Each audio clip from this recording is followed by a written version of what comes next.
Welcome, ladies and gentlemen. Today is a great day because we've come together to witness something truly spectacular here. The world's greatest conscious entrepreneurs coming together to solve some of the world's most pressing challenges. I'm Shibani Dandekar, and I'm your host for the first ever Entrepreneurship Sports Generation Global Finals.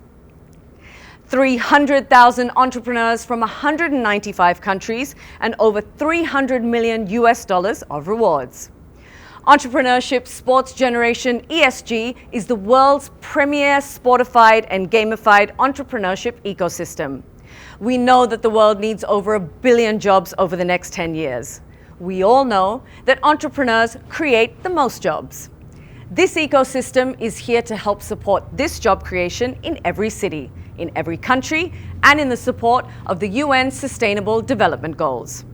We welcome the world's greatest emerging entrepreneurs, the best 12, chosen from 300,000 entrepreneurs around the world. The best from each region, the most innovative solutions in diverse sectors, representing their cities, their countries, and most importantly, representing every single one of us that cares deeply about these issues. The final 12 from the US, Brazil, UK, Austria, Nigeria, Israel, India, China, and Australia. Welcome to the global finals of the Entrepreneurship Sports Generation 2020. Before we really start knocking it out of the park, I would like to invite the Executive Chairman of TGELF. Put your hands together for Shiv Khemka.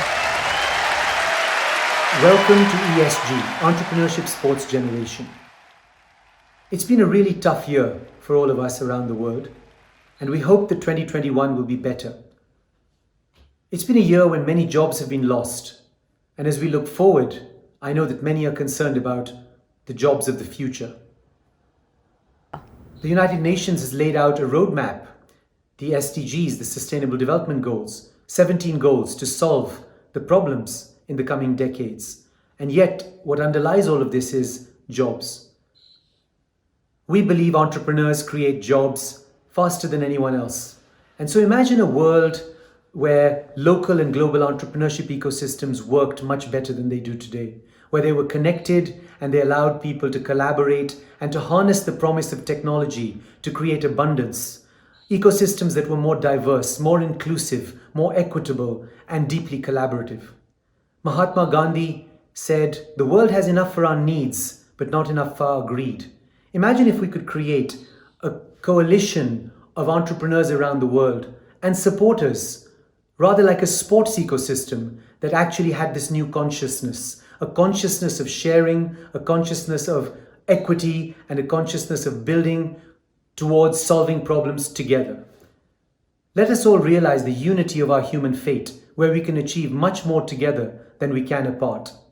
Please join us in this movement to learn about the future together, to find and support the best entrepreneurs from around the world, to collaborate in addressing global challenges, and to use the incredible power of sports and entertainment to encourage and bind us together in this common mission. Welcome to ESG. Welcome to the Entrepreneurship Sports Generation. Wishing you happy holidays and good health in the year ahead.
Thank you. That's such an inspiring vision.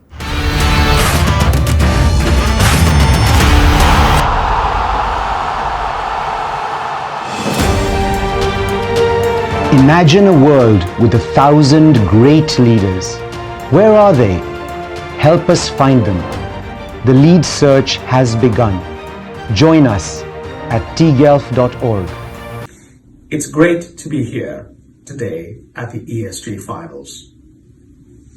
The world has several large problems. Only human ingenuity is going to help us address those large problems. It is terrific to see entrepreneurs from around the world organized in a sports championship-like manner today at the ESG finals. I'm sure we will witness several game-changing ideas that will make our world better. Thank you for your participation, and I hope all of you have a great experience at today's ESG finals.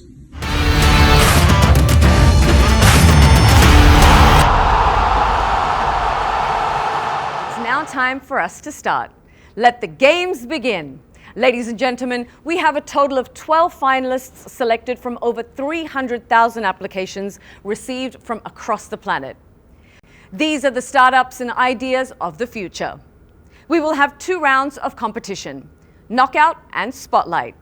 The first round, the knockout round, will see some hard-fought bouts which will culminate with 6 contenders going forward. For these winning 6, the going gets even tougher in the next round. In the second round, the spotlight turns on them as they face our panel of incredible judges. And from this round, the final champions emerge. Our judges and selected members of the live audience joining us in this virtual stadium from all over the planet will be voting to decide who makes it to the next round. We now welcome our expert ESG judges. Cynthia Cleveland. Cynthia is a partner at CEO Coaching International and a 5-time CEO and president, having led companies which have generated over $4 billion in worldwide sales. She has served on 10 boards, including top leadership in the Young Presidents Organization. Claudia Romo Edelman is the founder of the We Are All Human Foundation, the co-host of Global Goalscast, and the editor-at-large of Thrive Global. Prior to this, Claudia led marketing and communications for UNICEF, the World Economic Forum, and many more. Roya Mehboob. Roya is an Afghan entrepreneur and philanthropist focused on building digital literacy for women and children in developing countries. She's the founder and CEO of Afghan Citadel Software Company, the CEO and co-founder of the Digital Citizen Fund. Up next, we have Keith Mitchell. Keith is a former All-Pro NFL football player turned internationally renowned celebrity yogi and motivational mindfulness coach. He created Keith Mitchell 59 to provide purposeful, holistic tools that help others achieve optimal health, peace, and aliveness to the fullest degree. Ramanan Ramanathan is the mission director of the Atal Innovation Mission, a flagship national innovation initiative of the Prime Minister and the Government of India under the National Institute for Transforming India, or Niti Aayog. Nikhil Sinha is the CEO at One Valley, a global entrepreneurship and innovation services company. Prior to joining One Valley, Nikhil was the Chief Content Officer at Coursera, the world's largest higher education technology platform, where he continues as Senior Advisor to the CEO. Sheil Tile is the founder and CEO of Amplo, a global venture capital firm helping build companies that matter. As an angel investor, Sheil has invested in the seed or Series A of Casper, Flutterwave, Mark 43, Robinhood, and others. Shelley Zallis is the founder and CEO of the Female Quotient, working to close the gaps that continue to hold women back across parity, pathway, pipeline, and policy. She's an internationally renowned entrepreneur, speaker, mentor, and is our final judge for round 1. Thank you so much, everyone, for joining us as we select the best conscious entrepreneurs from around the world. We're also joined by an incredible audience from 195 countries present with us virtually in the T-Gelf Stadium, committed to building a sustainable world together. Not just that, selected members of the global audience will be voting alongside the judges, helping us determine the 2020 champions. So audience, are you ready? Just like the IPL, NBA, FIFA, NFL, EPL, this is one of the greatest sport leagues on the planet. A new generation that reimagines entrepreneurship as sport. The Entrepreneurship Sports Generation 2020. May the best entrepreneurs win. Let the early stage knockouts begin.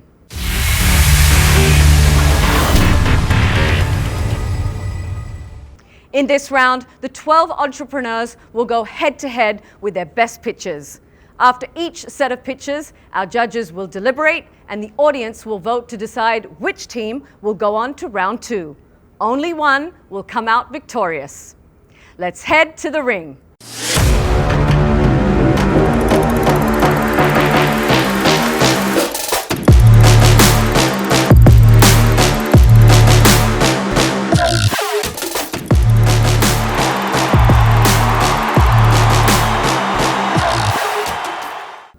Ladies and gentlemen, the founder of Alicerce, representing the Sao Paulo Jaguars from Brazil, Paulo Batista. And the founder of Trashcon, representing the Bangalore Elephants from India, Nivedha RM. Paulo, the floor is yours. Alicerce means foundation in Portuguese. Aliquest, our global brand, tells you what we are, an after-school program that is a new journey for underprivileged kids. I'm a fan of hypergrowth and exponentiality and have been inspired by Singularity University. After I sold my first company, an e-commerce that reached $300 million in sales in only 6 years, I decided to dedicate the rest of my life to education, an old passion. Then I got lucky to be joined by Monica, a unique PhD in Brazil, and Reginaldo, and that makes us quite unique as we are one of the very few companies to have a Black member in the founding team, even though 80% of Brazilians are African Brazilian. We are proud to be inspired by a very solid investor base that is committed to impact investing and also the leading venture capital funds in Brazil. Despite being active for a very little time, we already gained recognition due to the marked impact we've had on the 6,000 students that we have already touched with our program. We are a purpose-driven entity, and this slide shows you data from PISA that highlights the huge imbalances that are at the source of our economic inequalities. That's the problem we are focused on solving. We were inspired by Chinese after-school programs that have proven that it is possible to scale to more than 4 million students quickly and with quality. We have proven that our method can take a student from PISA level 1 to PISA level 3 in 6 months and to PISA level 4 in 1 year. For those that don't know PISA, that's the equivalent of recovering 1.2 years of school equivalent curriculum every 60 days. The secret sauce is using a whole child approach to create a life project for our students. We have also applied agile techniques and processes to learning, embodied in Alicerce's learning sprint. We are at a very exciting stage. We are very proud of what we've achieved, mainly our very high NPS, impressive learning performance, and strong revenues and margin that already makes us a self-sustainable entity if we so desire. But we want to grow more. Over the next 5 years, we intend to scale up in Brazil and then expand globally, mainly to India, Africa, and to serve minorities in the developed countries. In terms of product and technology, Alicerce is essentially a proprietary LMS and gamified learning experience combined with a very strong people engine. We are strong believers that culture eats strategy for breakfast and note that the success of our people engine is core to our impact.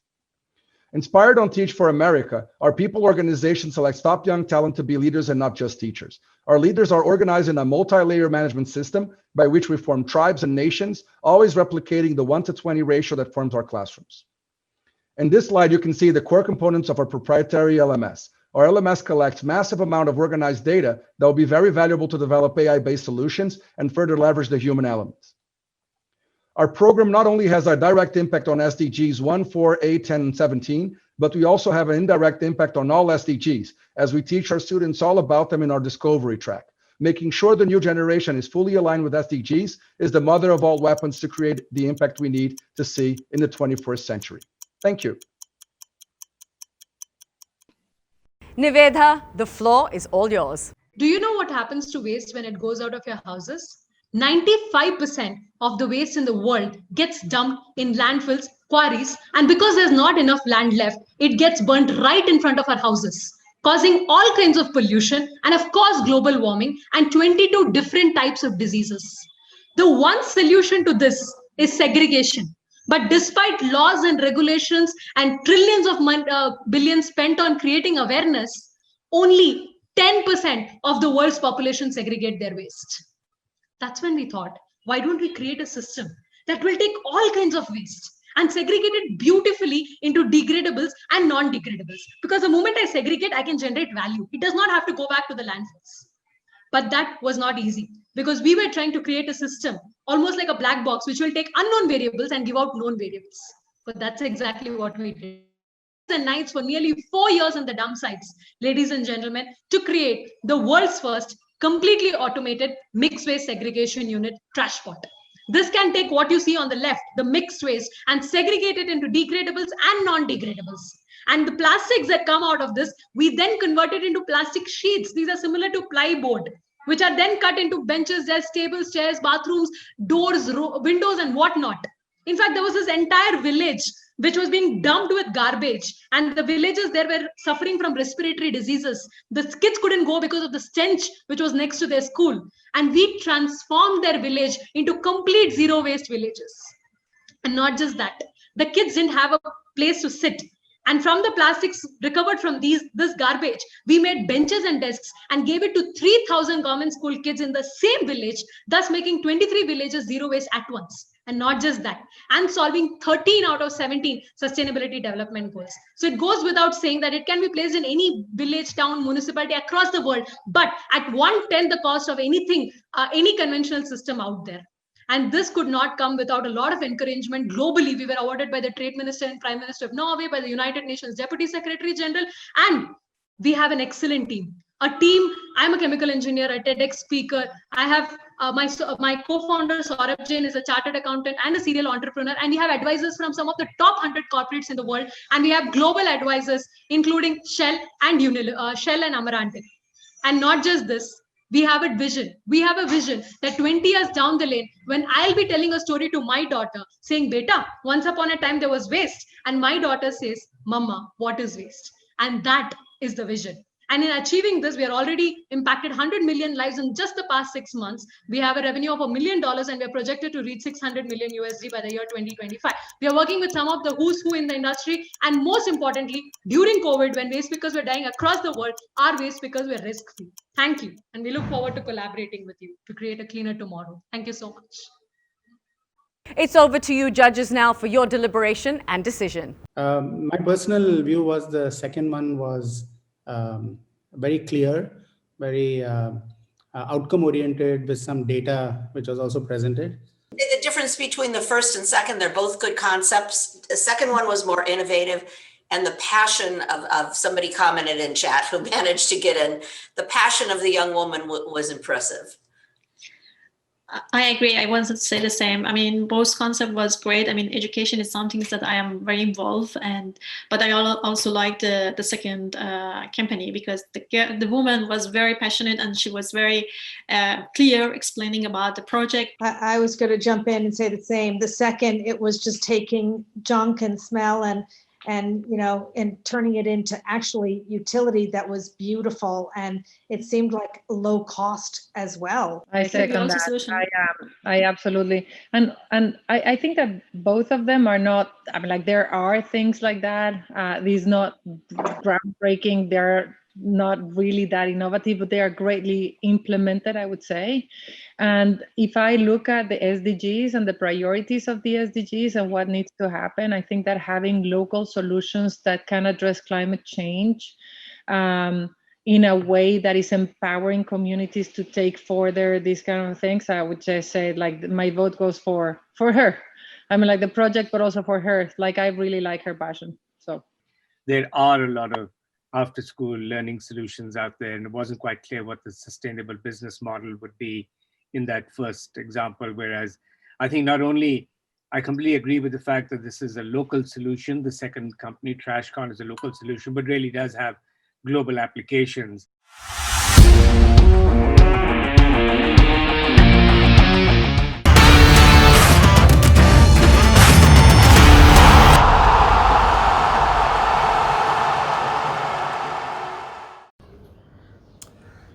everyone.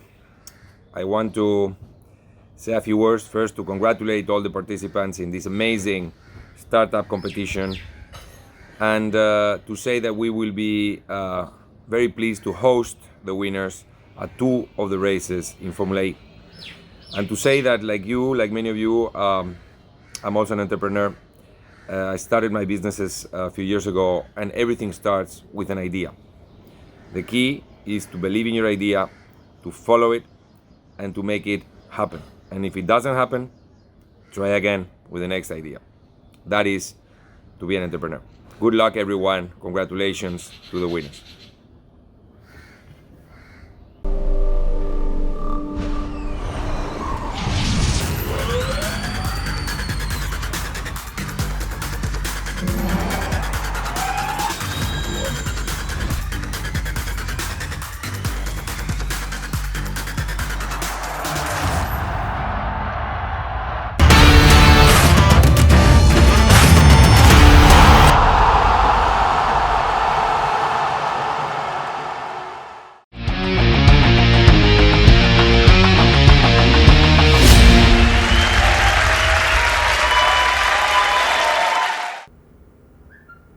Congratulations, Bengaluru Elephants. Congratulations, Nivedha and the TrashCon team for making it to the next round. Let's see what the next matchup is.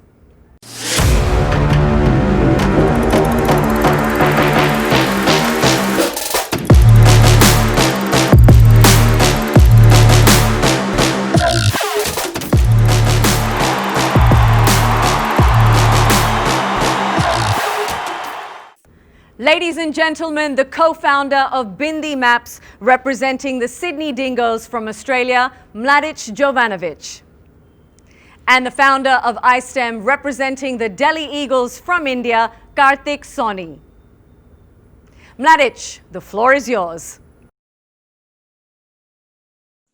In this day and age, imagine if you were told that you could only go to 1 out of every 20 shopping malls because of your skin color, gender, or religious beliefs. Well, people with disabilities are told exactly that. Even in the wealthiest countries in the world, all too often people with disabilities struggle to access the very necessities of life. All too often they are unable to access education and recreation. They are denied access to schools and shopping malls, and they are often isolated and alone. 285 million people with vision impairment face these problems. This means 1 in every 26 people are unable to do basic things, like independently use public restrooms, let alone participate in education and employment. My name is Mladen Jovanovic, and I'm the Chief Operating Officer and co-founder of Bindi Maps. Bindi Maps was created so nobody needs to navigate their day in darkness. Using Bluetooth beacons, proprietary language, and localization algorithms, we have created a highly accurate navigation app which helps people who are vision impaired to navigate indoor spaces. After installing Bindi Maps in many places across Australia, we decided to think bigger. We added features for people with autism, people in wheelchairs, and for sighted people, and created a product which assists everyone in the community. This is what separates us from the competition. Bindi Maps is now the largest supplier of accessible indoor navigation in Australia and is on the way to become the one global app for all indoor navigation. We are currently addressing 6 UN SDGs. Our customers are building owners and operators. We run a subscription model, charging per square metre of Bindi Maps coverage per month. Based on these verticals alone, our TAM includes 26 million locations, bringing our total addressable revenue to $130 billion per year. The Bindi Maps app is free to download and use for the community once the location has been equipped with the technology. Bindi Maps is installed in 75% of the states and territories in Australia and have secured 3 of the largest shopping mall operators as clients. Bindi Maps is removing barriers for people with disabilities to get back into the workforce. Unemployment rates of people with disabilities can be as high as 80 to 90%. Bindi Maps has the power to change these statistics and impact 1.5 billion people globally. Our founding team. Tony has helped develop over 45 Australian companies and founded a market-leading car marketplace.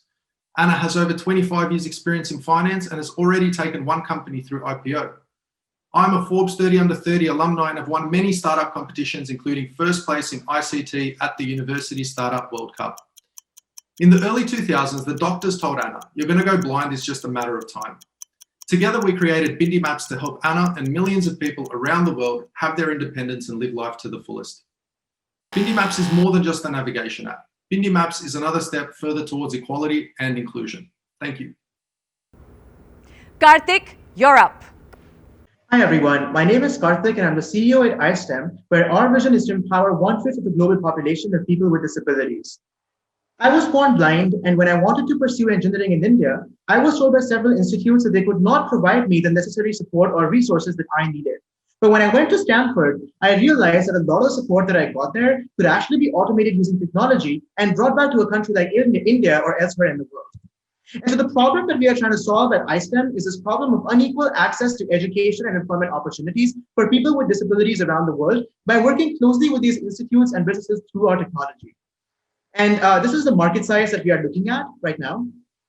And so in terms of our solution, it can be divided into two parts. The first part of our solution automates the various administrative processes and workflows that need to be put in place by these organizations to include someone with a disability on their campus. So right from onboarding a person with a disability to managing their services that they need, tracking the equipment, etc., all of that is taken care of through this module. The second module, which we're in the process of patenting right now, basically uses AI to automate some of the most commonly used services by people with disabilities. And so the first part, it takes in any sort of complex document that might contain tables, math, headings, two-column layout, etc., and converts that into audio that can be consumed by someone who is blind or visually impaired or someone with a learning disability. And the second part of this provides high-quality, domain-specific targeted captions for someone who is deaf or hard of hearing. And this ensures that these organizations can minimize their legal risk, but also save on a lot of costs that they would have otherwise had to spend in provision of these services to their students and professionals with disabilities. So we have a freemium business model to make sure that we can reach out to as many people with disabilities as possible, while also ensuring that we can scale our business using our B2B and B2C revenue streams that you can see here. So we already have global partners in India and North America, have 1,200 total users, 200 active users right now. We are already generating revenue in the time that we've been around for about a year. And then also, these are some of the awards and investments that we have so far. And this is basically our community at one of our community events. These are some of the partners that we have. And then finally, our team that consists of people with disabilities ourselves, so we bring in first-hand experience coupled with technical experience, having studied and worked with some of the most prestigious organizations in the world. And with that, I'm going to transition to a demo, but thank you so much for your time and look forward to further discussions.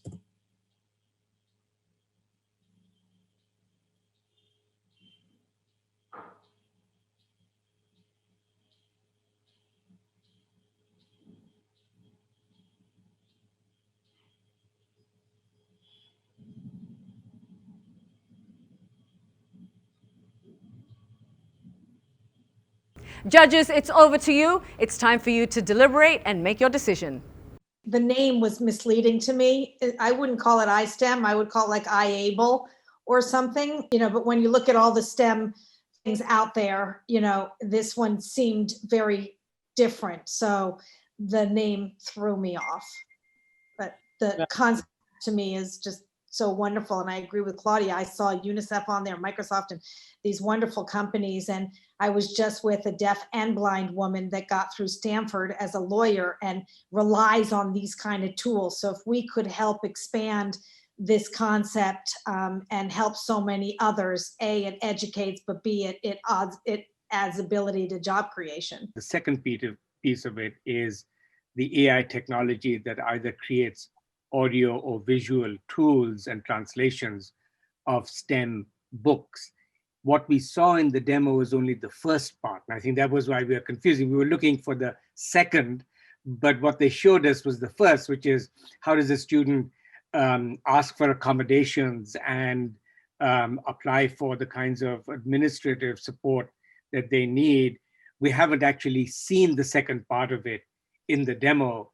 And so I think there's a huge execution risk. It's not quite clear that this team is the one that's going to solve the problem of being able to create an automated system that will deliver text either in audio form or audio in visual form, depending on the nature of the disability And that's just an unknown based on what we've been able to get, at least within this 3-minute video. May jump in.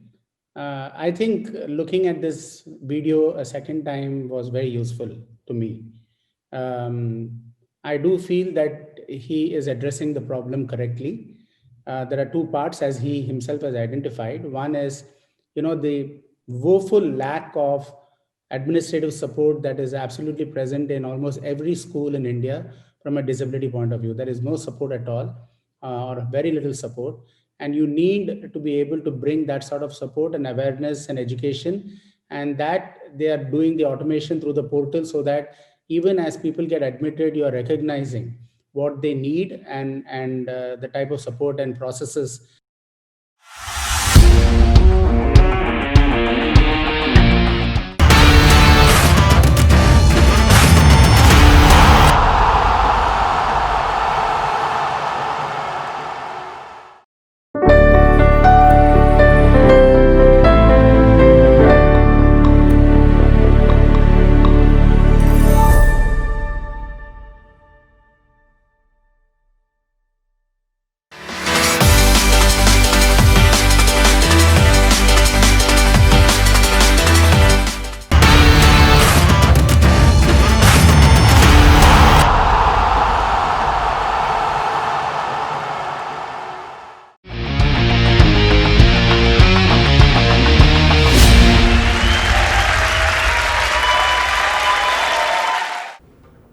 Congratulations, Delhi Eagles. Congratulations, Karthik. And congratulations to the iSTEM team for making it to the next round.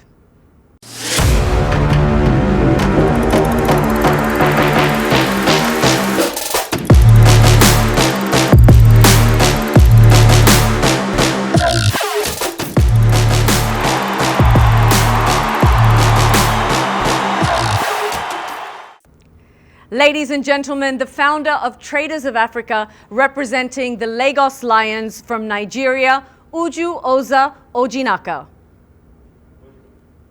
And the founder of Remind, representing the Vienna Wolves from Austria, Julia Dujumovic. Uju, the floor is yours. Africa consists of 54 countries.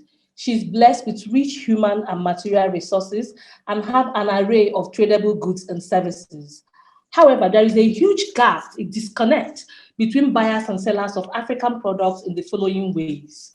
Visibility of products. Most sellers of African products, including smallholder farmers, do not know how to reach buyers of their products. This has led to great loss and waste of products. Access to available products. A lot of buyers do not know how or where to purchase various African products that they need. Trust. There's a great distrust between buyers and sellers. None, even when they meet, is willing to make the first move. As a result, most buyers have to send representatives to the location where they want to purchase from. Lastly, payment terms. Most large buyers of African products want to pay via various payment terms like LCs, DPs, CADs, while most African suppliers want to be paid in cash. They say it's cash and carry. And so to solve the problem of visibility and access to products, we created a Pan-African online marketplace for products grown, produced, or manufactured in Africa only. It's called tradersofafrica.com. We're strictly a point of convergence. We don't keep any content. We've been called the Alibaba for Africa. Presently, we have over 16,000 suppliers on the platform from 15 African countries. Because we know that most African suppliers are largely offline, we created the offline part of the platform. It's called the source code unit, through which we are buyers to sellers and sellers to buyers. Still without keeping any content, and have amassed a web of field agents all over the continent who supervise orders from the point of placement to final supply, thereby creating jobs for the locals. We also created an AfricanTradeInvest.com, a Pan-African digital platform for funding and investing in African trade. On one hand, genuine suppliers of African products who have confirmed orders backed by acceptable payment terms could go to the platform and request for funding. Their funding requests are broken into units and offered to individuals, companies all over the world to invest in and earn a share of the profits. You can invest in Naira or US dollars. As a result, in 2019, we closed with a revenue of $2.1 million. We're set to do $5 million this year, and we're projecting to do $10 million in 2021. Therefore, we need to build a strategic partnership to deepen our operations. We need to scale our operations to other African countries and currencies. We need to build our threefold credibility on the part of our suppliers, buyers, and investors. We are asking for an equity investment of $1 million and $2 million in debt. With me on this journey is a team of innovators sowing the seeds of qualitative trade with Africa. I call them Team Awesome. My name is Uju Uzojinaka. I'm the founder CEO of TOFA. Thank you. Ulia, it's now your time to present to the judges. Hi, I'm Julia Dulmowitz. I'm inspired by impossible big dreams. That was the mindset leading me to win Olympic gold. I know exactly how important 1 minute of breathing can be. In life, breathing is the very, very beginning. It connects the body and the mind. If you can learn to breathe consciously, you can change both your mental and your physical state. This can lead to peace and global sustainability. One breath from you leads to many more breaths, to healing, both you and the world.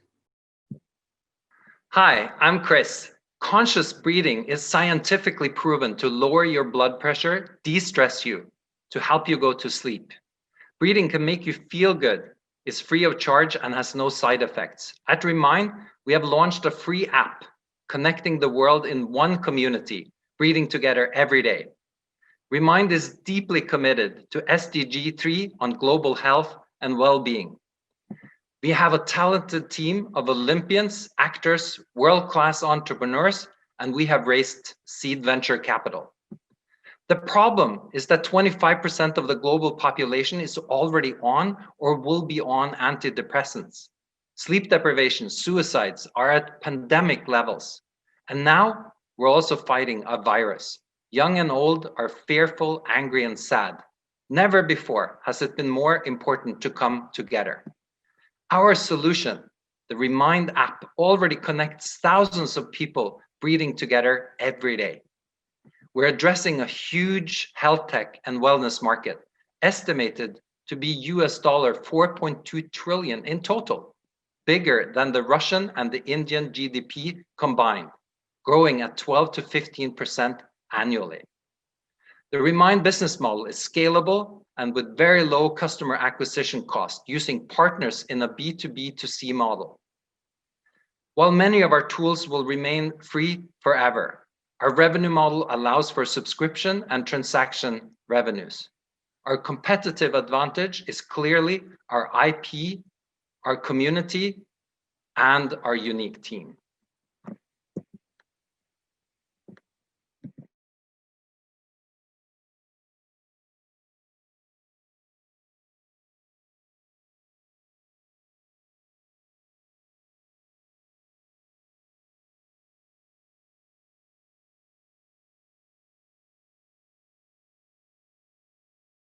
Two fabulous presentations there. It's now over to the judges and the audience for them to decide.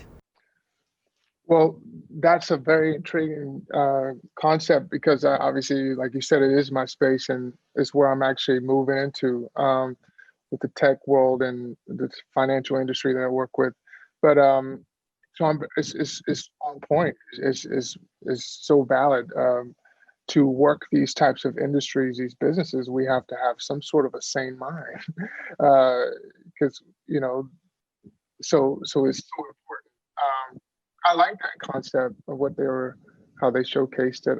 There's obviously several other companies that are similar to that, but there's space for more. It's just so many people still don't know the practices exist, and something so simple can be overlooked, and we missed that opportunity. So I think something so simple that's so impactful, like Calm, I think is $1 billion company now. I kept thinking of Calm as I was looking at Remind. I liked the concept of one breath together. I love the name Remind.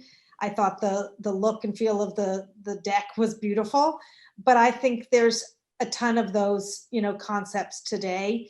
And I wasn't very inspired by that. When I saw TOFA, marketplace is such a very important connecting buyer-seller concept. I also missed a lot of it, but when she said it's like the Alibaba for Africa, that was a good analogy for me. You know, it made me understand it a lot better. Do I think she is the one that might be the leader of bringing this very big new concept forward? I don't think so, but I'm not sure.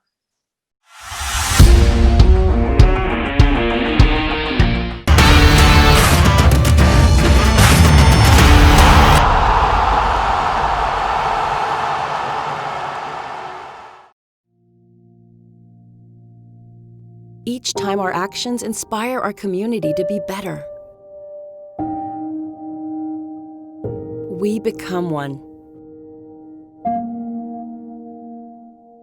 Guided by our founder's screw business as usual mantra, we quickly shifted our focus from business acceleration to recovery management.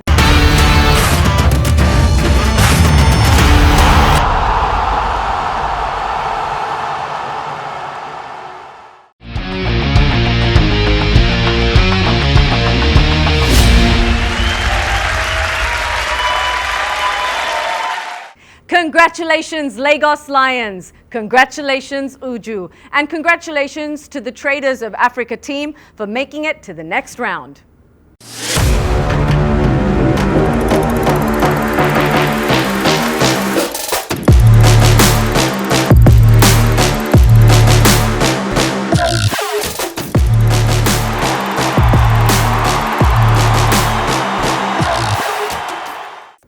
Ladies and gentlemen, the co-founder of EdSites, representing the New York Bears from the United States of America, Claudia and Carolina Recchi. And the founder of Levo, representing the London Wildcats from Great Britain, Charmaine Hayden. Claudia and Carolina, the floor is all yours. Hey everyone, this is Carolina and Claudia Recchi from EdSites. At EdSites, we use conversational artificial intelligence to solve the college dropout crisis. We thought we would share a picture of us back in 1997. In this picture, we're just kids, we're living in Italy, we speak no English at the time, and we really had no idea what our future had in mind for us. Fast forward 20 years, we are living in the US, we are running a venture-backed tech company and helping kids all over the country earn a college degree. We know that we would not be where we are today had it not been for our college degree and had we not moved to the US for university. And that's really why we care about the problem that we're solving. And so the problem that we're solving is the college dropout crisis. This is a massive problem. To give you an idea, only about half of the students who start college actually end up graduating. And unfortunately, what happens is the students who drop out end up earning about 35% less than people with a degree, and they're also 4 times more likely to default on student debt. So the way that we are solving this problem is very unique. We are using an SMS chatbot to really engage and support students from the moment they start college to the moment that they graduate. And so how does this actually work in practice? So you can really think of it as a Siri or an Alexa, but for college. We take the form of college mascots, which makes us a lot more friendly. And as you can see in this slide, we are proactively checking in with students, sort of like a virtual advisor, asking them how they're doing. And then when we identify that the students could use some help, we will actually connect those students to relevant resources, either within the school or outside of the school. So in terms of impact, we see 98% student opt-in, which is really high. Students love talking to our chatbot. We see a 12% increase in retention on average, and this leads to about $2 million in additional tuition revenue for our universities. So where are we now? We work with over 40 colleges in the US. We've reached 1 million in sales, and we've also gathered over $3 million in venture capital. Some of our investors include Techstars, the global accelerator, and a bunch of founders that we really look up to, like the founder of Warby Parker, Harry's, Bonobos, and many more. We also work with a really diverse group of universities. We're very proud of the institutions that we serve. Both public and private. Both public and private, and most of them serve really low-income first-generation students, and those are the students who need our help the most. We know that the college dropout crisis is not a US problem. It is really a global issue. Students all over the world are struggling to earn a degree, and in many countries, in most countries, earning a degree is really the ticket to economic mobility and a better future. So that's why we're excited to not only scale our impact within the US, but also across many other countries as well. Charmaine, it's now your turn to impress our judges. Hiya, I'm Charmaine Hayden, the founder of Livo. So what is Livo? Livo is a virtual event streaming platform, enabling people to still attend events, whether they can leave their house or not.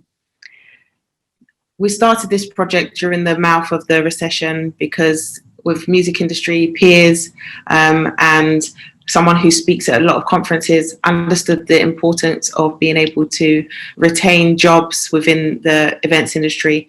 I think that the predictions just in the UK alone are that 170,000 people by December will have lost their jobs who are in the entertainment industry.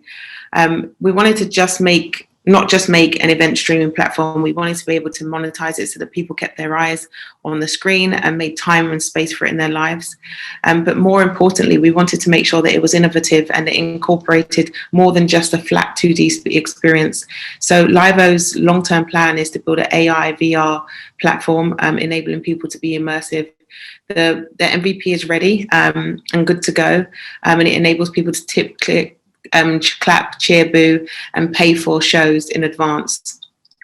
And the problem itself is that 85% of the world's live events industry is inoperative. Music DJs and live event hosts are faced with the reality that they cannot make money, and event organizers and ticket platforms are fledgling. We have a revenue model that enables us to take a percentage cut from all ticket and merchandise sold. And the market itself is worth $2.3 trillion in total. We only want to go after 2% of that. And we have a very experienced team. Myself, I have experience in the music industry and as an operator, was part of the founding team for GRM Daily, which is the largest streaming platform for music videos in the UK. I have experience as a committee member with the MOBOs, Grammys and BET Awards. And our team have extensive knowledge, and we have some great advisors also who are A&Rs consultants across the industry. We want to make sure that we are sustainable, and we believe that virtual is the way forward. We've seen that big bands such as Coldplay have actually stopped touring because they want to make sure that they're doing their part. And virtual concerts are cutting down waste and CO2 and air pollution, as well as creating jobs, as well as having an innovative product. We have actually started to onboard people, and we have hundreds of people that are interested in joining our app already, and that have signed up as provisionals, and a few stadium selling artists that are willing to evangelize and actually be the first people to launch their virtual events on our app. This has been Livo. I'm Charmaine Hayden. Thank you so much for listening to this pitch. And now to the judges to review that play-by-play and choose our winner. Yeah, as I understood it, it is a virtual concert. So they're promoting attending virtual concerts, and then they're leveraging AR, VR, AI technology to make it more realistic and more effective. So I thought it was quite innovative, and that's the need of our times. And that's how they are linking it up with the avoidance of physical tours and physical visits and so on, and they're linking it to the SDG goals. And I like how they're using, they're also including merchandise. And I'm assuming that merchandise could be into hotels, anything that you would do in a social event, they can do. They're suggesting that they can do through their platform. I think that's very interesting.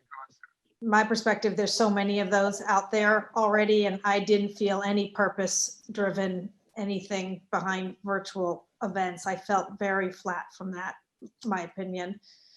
I mean, the need, for example, for Hispanics is 35% of Hispanics drop out of school only because there's no, mechanism to contain them. So I can relate to that as an educational tool, but yeah, neither of those or both seem really like.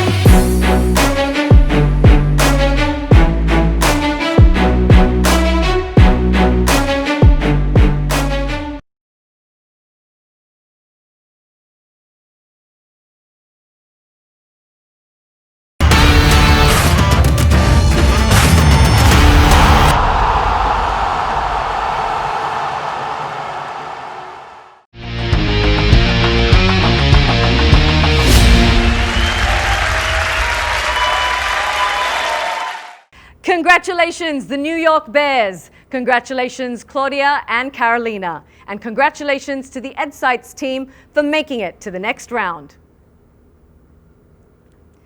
Congratulations to all of the participants of the early stage competition.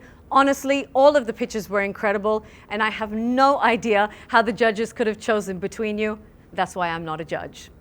Now, let the growth stage knockout rounds begin.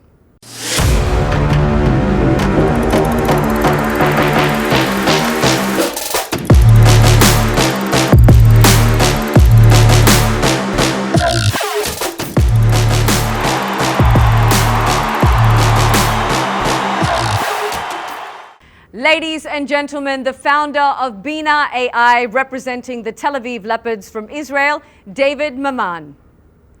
And now the founder of Robust AI, representing the Palo Alto Pumas from the United States of America, Gary Marcus. David, the floor is all yours. Hi, everyone, and thank you very much for having us. We are Bina AI. My name is David Maman, and I'm the founder, CEO, and CTO of Bina AI. This is the 13th startup that I founded, and 4 have already been acquired. I have an amazing co-founders and amazing team of executives at Bina AI. Bina was founded in 2016. Today, we're a team of 65 people, over a dozen PhD, and during the last year, we've been getting a lot of recognition, winning the CS Innovation Awards, Juniper Outstanding Achievement in Technology, and other types of recognition. At Bina, we're focusing on 2 of the largest problems in healthcare. Healthcare availability, about half of the world lacks access to essential health services, and healthcare cost, which means that over 100 million people are pushed into extreme poverty every year. In today's medical observation or any kind of decision making about your medical, everything have to start with the ability to extract your vital signs. And you need multiple types of devices to be available with you. At Bina, we're completely changing this world, and everything can be just extracted using a software app. The technology itself runs on the device itself, and within under a minute, just by looking at your smartphone, tablet, or laptop, we're able to extract your heart rate, oxygen saturation, respiration rate, mental stress level, and also additional vital signs that can be extracted. This technology, even though it looks extremely simple, everything has been spent years in order to optimize and to be able to run it. We used extremely advanced signal processing and AI in order to make it as simple as it is. And today, everything can run almost on every device. From a medical approval, we've been already approved in Australia, South Africa. Within the next few months, Japan, Canada, and other countries will be approving it. And by the end of next year, everything will be approved globally as a medical device. Today, as Bina, we enable other application developers. Doesn't matter if it's an insurance company, telemedicine company, hospital application, they're able to enable all of our capabilities inside of their software. Within the next year, we'll be adding additional types of capabilities. Just a few examples of customers that already use our technology. The largest insurance company in Europe, the largest insurance company in Japan, one of the largest insurance companies in South Africa already enabled their application using our technology. And within the next 6 months, we'll add more and more customers in multiple factors. Our uniqueness, besides the IP portfolio that we have, is that the entire technology runs on the device itself, and we're completely agnostic to skin tone, age, gender, and today it can be available anywhere. When it comes to COVID-19, with the screening that is happening today, using our technology, every person can just start his observation every morning before he leaves home in order to know whether it's safe or not. COVID have pushed the entire industry forward, and we're able to make it available anywhere to anyone. Thank you very much, everyone. Gary, it's over to you. Hi, I'm Gary Marcus. I'm a cognitive scientist and the founder and CEO of Robust AI. We're trying to make robots smarter so they can help the world. Robotics has the potential to change the world. Machines, in principle, should be able to do things that are dirty, dull, and dangerous, saving people from risk. If we can make machines as adaptable as people, they'll be able to help us build shelter all around the world quickly and cheaply, rapidly develop infrastructure like roads in places that are inaccessible, and do jobs like delivery in hospitals during pandemics to spare people from risky jobs, maybe even serve as surgeons where there aren't enough human doctors. But the reality is that so far robots haven't lived up to their potential. The whole term robot was invented 100 years ago, but Even today, robots mostly still just work in assembly lines, just like they have for the last 50 years.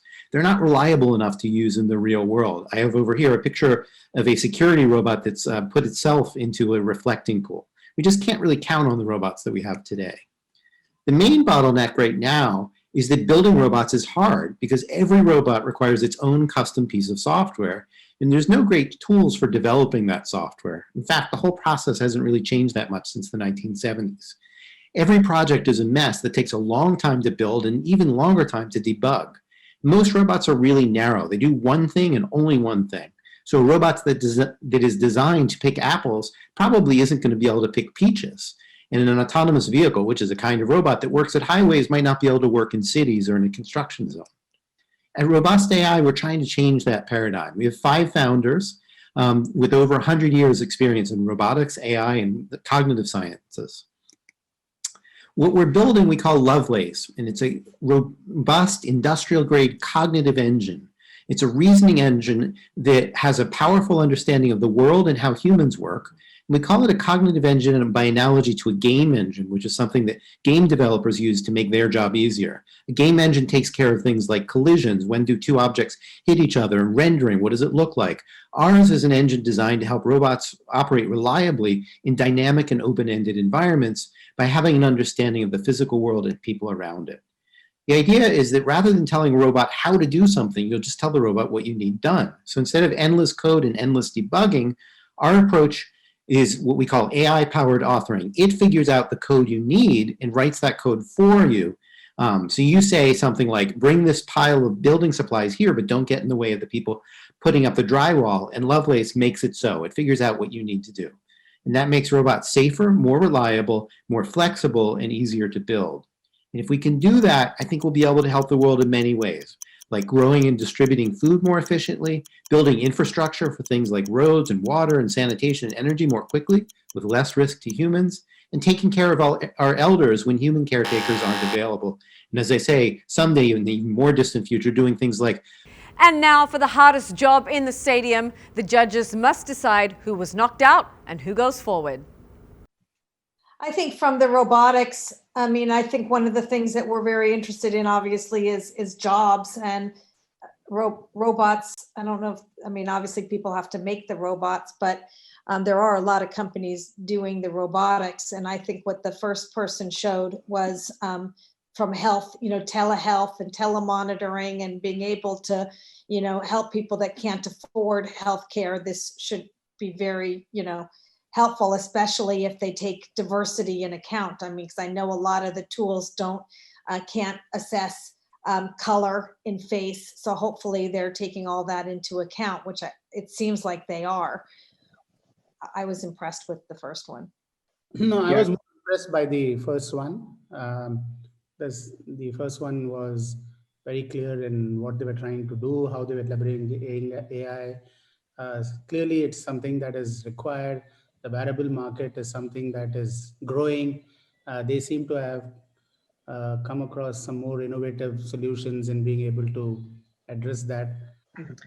Yeah, I'd agree, and I think that we know that there are continued advances taking place in wearables, and being able to consolidate biometrics across devices and across platforms is an important piece of that, and I think they've made some progress here.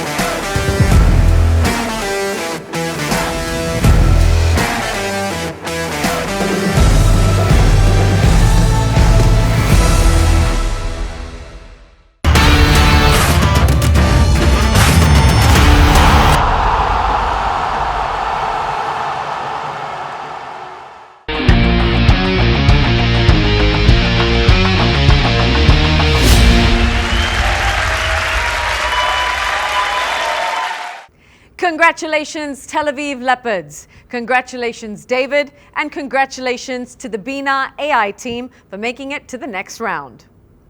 Well, that brings us to our last head-to-head knockout round.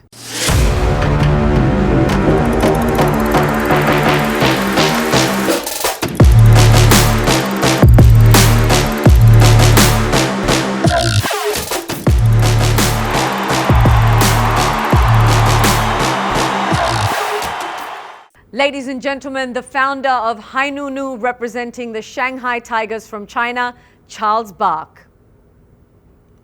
And now, the Chief Innovation Officer of Pangaya, another incredible company representing the London Wildcats from Great Britain, Amanda Parks. Charles, the floor is all yours. My name is Charles Bach, entrepreneur, founder of Hainunu, based in Shanghai, and the third generation working in healthcare. One day, I called my mom, the lady in the picture, and I asked her, "How are you doing?" She said, "Yes, I'm fine, don't worry." But my older brother called me and said, "No, she's not fine. She fell down and went to hospital." And I had a shock. And from this shock come my dream. My dream is to help the seniors not only to live longer, but to live healthier and happier at home and bring the peace of mind to the children who live far away from them, like billions of children today. From that, we engaged 12 years R&D in US, Canada, France, and China to be able to deliver what we have, a wellness home senior kit that contain first, genomic testing to identify the top 12 chronic diseases risk. Once we have done that, we deliver a bundle of medical connected device to collect the vital sign. After that, we analyze those vital signs with our AI algorithm that will assess the risk. But we don't finish. We plug our partner insurance like AXA and Ping An, 24/7 teleconsultation, as well as accidental and death protection. For all this, it costs a price starting from $200 to $500 a yearly subscription. And we are happy that during the COVID, we achieved our first $1 million of sales. For this recognition, we are happy and honored that French President Macron, when he visited China, endorsed us personally as the best digital healthcare preventative solution in China. Before closing down, I would like to share the testimonial of Bayer, our partner, President Selina Xu, who will conclude my presentation by a testimonial.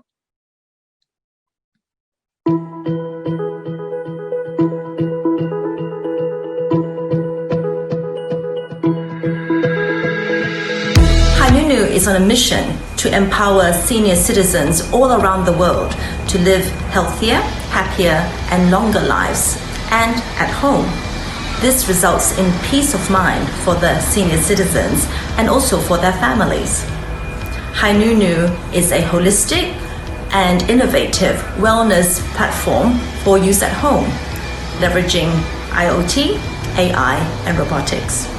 Hainunu's ecosystem and Amanda, it's over to you. Hello, I'm Dr. Amanda Parks, Chief Science Officer and a founding team member at Pangaya. I'm a fashion scientist coming from Stanford with a PhD from MIT, with expertise spanning material science, mechanical engineering, robotics, and textile innovation. Working in science and tech, it became clear to me very, very early that the expansive solutions we have at our disposal to solve climate change were available if we only were to implement them. And as I moved more into the fashion industry, I soon recognized the massive underutilized opportunities to put new material technologies to work for positive change. Pangaya means an all-inclusive Mother Earth. We are a mission-driven material science company inspired by nature, and our philosophy is high-tech naturalism, utilizing nature's abundance, augmented by the very best technologies of modern science to prioritize biodiversity and regenerative systems. So as we know, there is a massive market to make change in this space. The global apparel retail market is over $3 trillion with a rising importance to sustainability for consumers.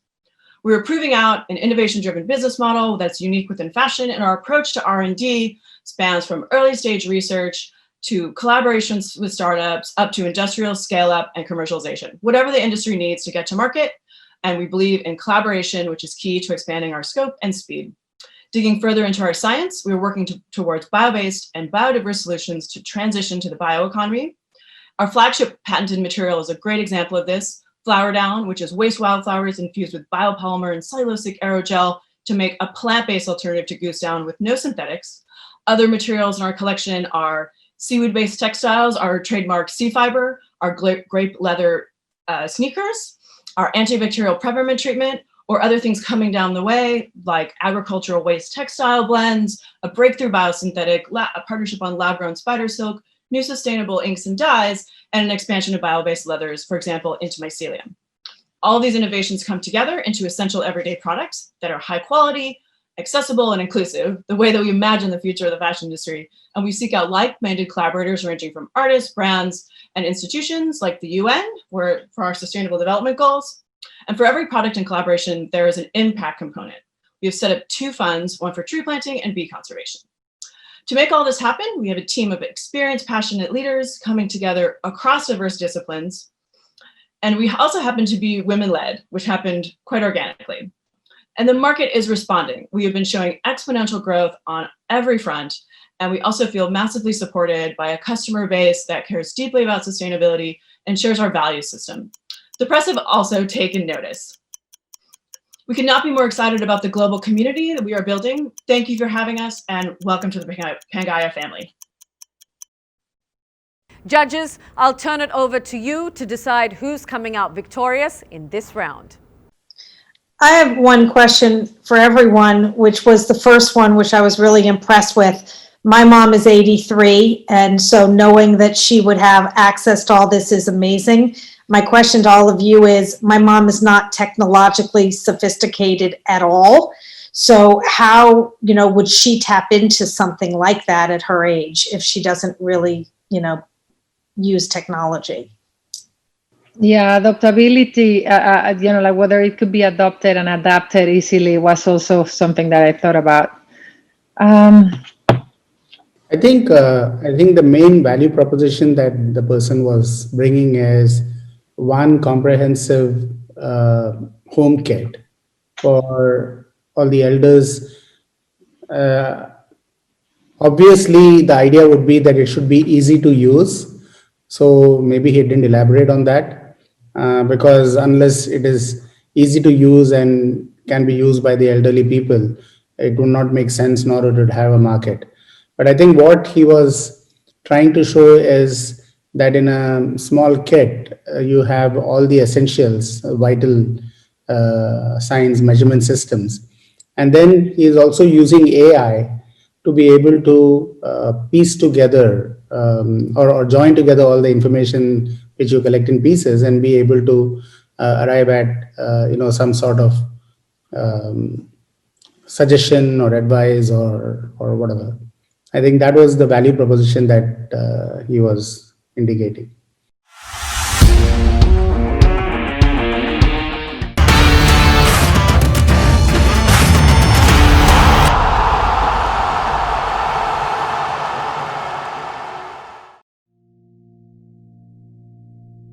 Each time our actions inspire our community to be better.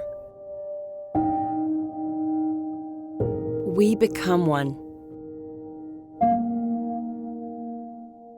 Guided by our founder's screw business as usual mantra, we quickly shifted our focus from business acceleration to recovery management.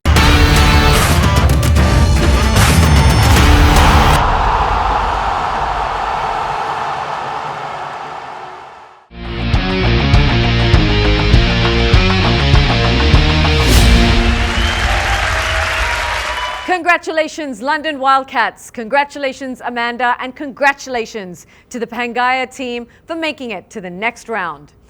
And a huge congratulations to all of our entrepreneurs who competed in the knockout round of the ESG Global Finals.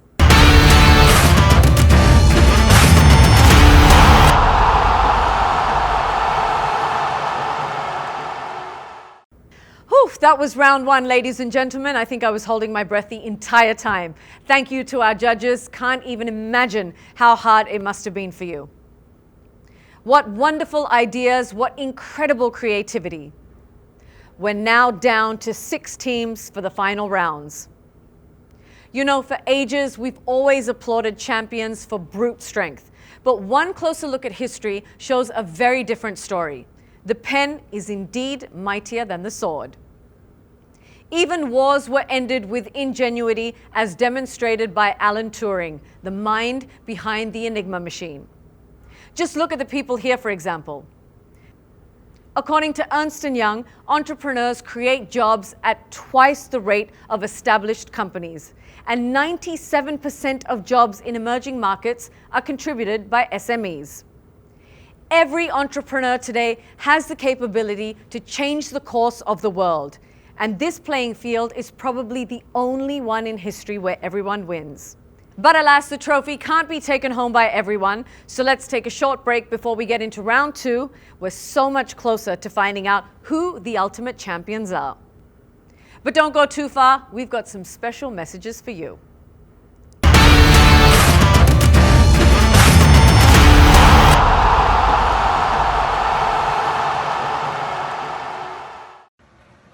Huge congratulations to all the winners of this inaugural edition of the Entrepreneurship Sports Generation. It's very exciting to see everybody's great ideas and inspiring to see also the commitment to making the world a better place and creating companies that can help advance the UN Sustainable Development Goals.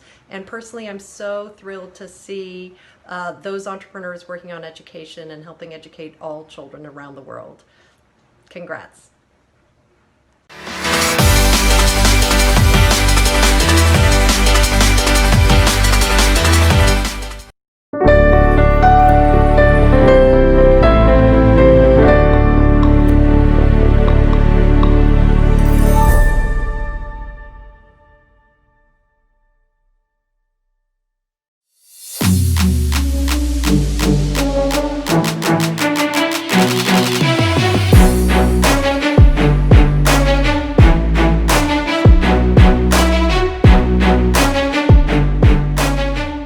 Let's do it. Screw it, let's do it. Screw it, let's do it. Screw it, let's do it.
When we join forces, when we overcome the barriers, when we show the strength of a resilient community, we become one.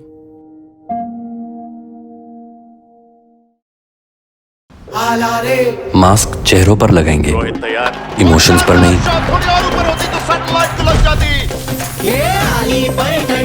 Social distancing करते रहेंगे और dancing भी। हर मौसम में संग रहेंगे। One family है, one रहेंगे।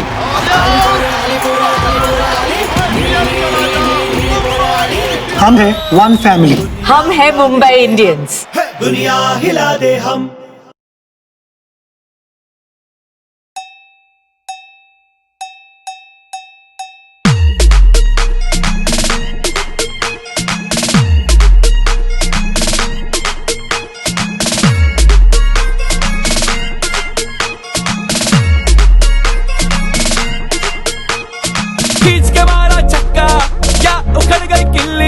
जैसा भी हो सीन सिल्ली ढोल बजा लगी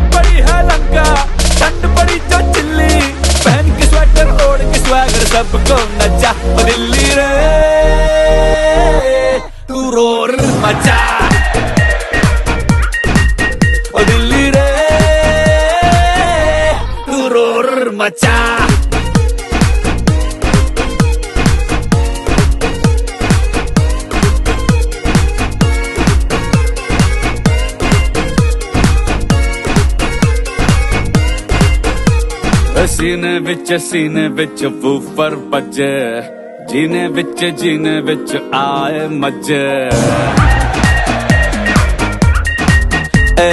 सीने विच वूफर बजे जीने विच आए मजे देखो चाचे मामे बहन के पजामे नाचे जब तक जनरेटर बजे रिली रे तू रोर मचा रिली रे तू रोर मचा चाहे जीते चाहे हारे तू रोर मचा को नीचे मत लारे तू रोर मचा दूध के गाने गाए सारे तू रोर मचा लियो के चढ़ने दे पारे तू रोर मचा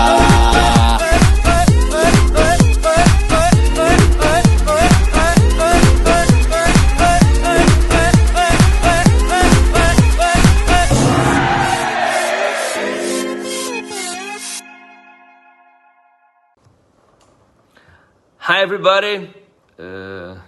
Well, I love the entrepreneurship sports generation movement, and I wish Team Brazil the very best luck in the ESG finals. Congratulations to the Brazilian team for making to the global finals, and congratulations also for all the finalists.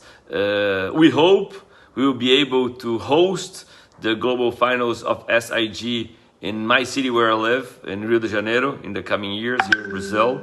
And well, again, it's a pleasure to be a part of this event, and I truly hope that it grow and become bigger and bigger and more relevant each year. And count on me on this mission, and congratulations everybody that put this event together and make it happen. And again, congrats to the finals, to all the startups and the ideas. They are running the finals right now. And so bye, and hope to see you soon. Thank you.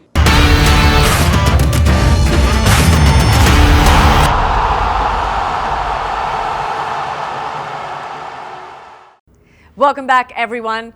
We've had a very productive knockout round with our startups, and we got a peek into their ideas. Let's watch a quick recap to see the journey so far.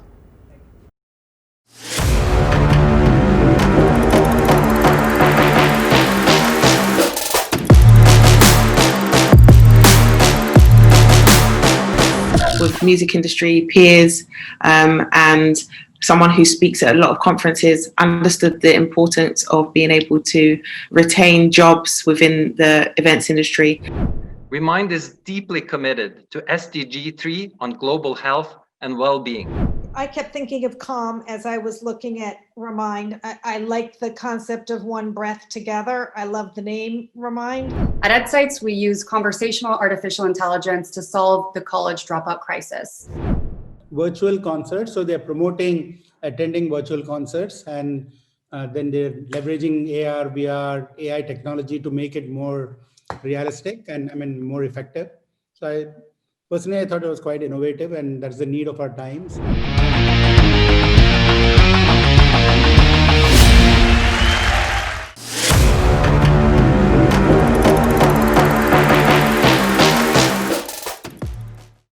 Right, let the spotlight round begin.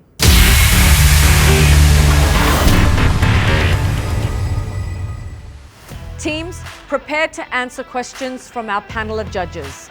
May the best teams win. We welcome our judges for the spotlight round. Anastasios Economou is the global chairman of the Young Presidents Organization, as well as the founder and managing director of iGroup, a cutting-edge investment firm with a focus on relative value investing, looking to spot an industry that is at the low part of the business cycle, helping it flourish. Randall Lane is the Chief Content Officer of Forbes Media and editor of Forbes Magazine. He is a serial entrepreneur, having co-founded POV Magazine and Double Down Media, both to great success. Kelly Nascimento De Luca, president of the Nascimento Foundation, which supports programs to achieve global understanding of peace through sports, storytelling, and the arts. She is also a renowned documentary filmmaker and daughter of football giant Pelé. Rachel Morey-Oshodi is a thought leader in the energy and infrastructure sector with extensive global and local expertise. She has led over USD 5 billion worth of direct investments in the oil and gas, power, heavy industry, transport, and ICT sectors in Latin America, Southeast Asia, the Middle East, and Africa, which is her main focus today. Henry Samuelson. Henry co-owns Campton Wealth and the Campton Club, the preeminent global membership club for families of substantial wealth and their private offices, providing education, connectivity, and support to over 1,400 families from 37 countries. Khan is one of the foremost hip-hop artists in Asia, breaking out in the Thai music scene by founding the group Titanium nearly 20 years ago. He's been a musician and entrepreneur each step of the way, touring across the world and selling out stadiums.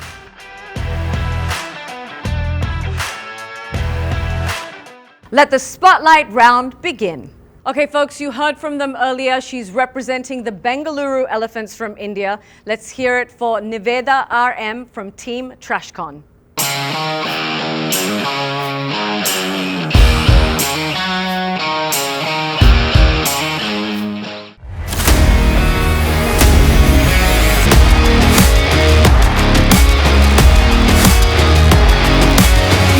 Which is on the streets, landfills, oceans, and rivers. We take all of that waste as it is and sort it automatically using our world's first completely automated sorting system into food waste and plastic waste. And after segregation, the plastic waste is then converted to recycled sheets, which are similar to your plyboard, out of which we make benches, desks, tables, chairs, and whatnot.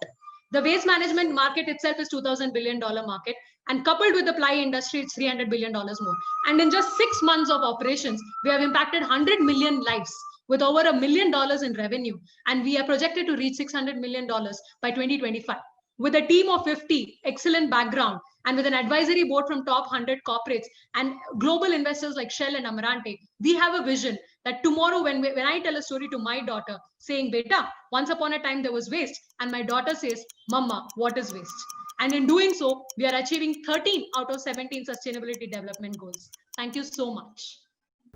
Judges, you may begin with your questions. I think what we're looking for is in 30 seconds, can you, and we saw some of it in your video, can you tell us exactly how your product works? And what the product is? So let's start with the input. The input, like I told you, is a diaper with blood, with glass, with metal, with plastic, with paper, everything sticking to one another. That goes into the machine as it is. It's a complete unit that you saw in the presentation. It goes as it is without any tampering, without any manual intervention, and gets automatically sorted into what can be degraded and what cannot be degraded. And what cannot be degraded is generally the plastics that the world calls non-recyclable, which is similar to this cover here. You see this? It's not plastic. It has a plastic with aluminum sticking onto it.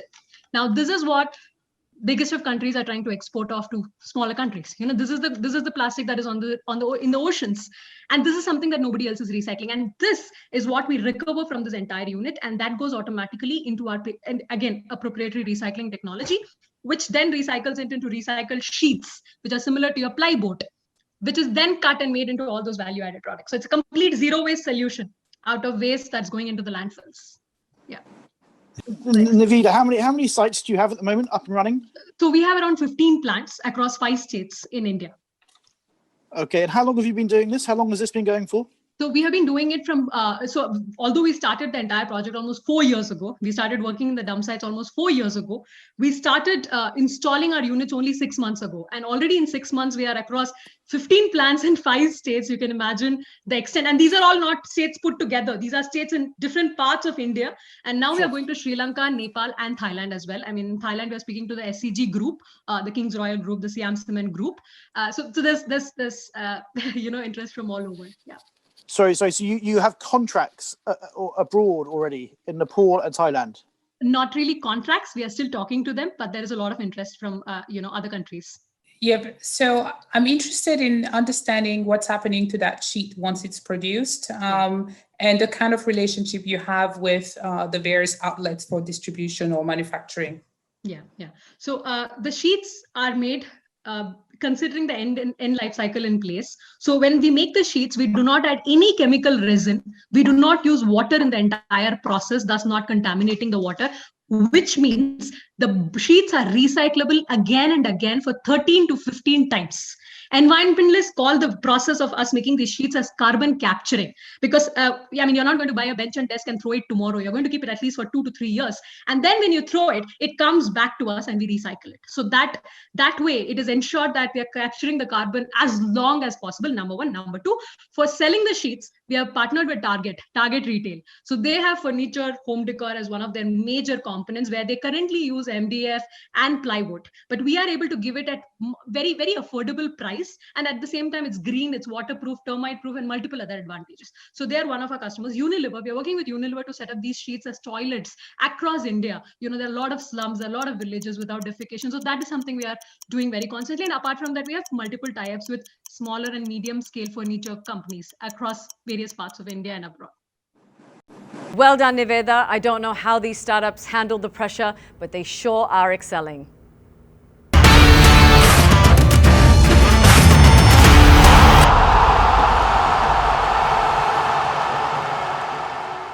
Guided by our founder's screw business as usual mantra, we quickly shifted our focus from business acceleration to recovery management.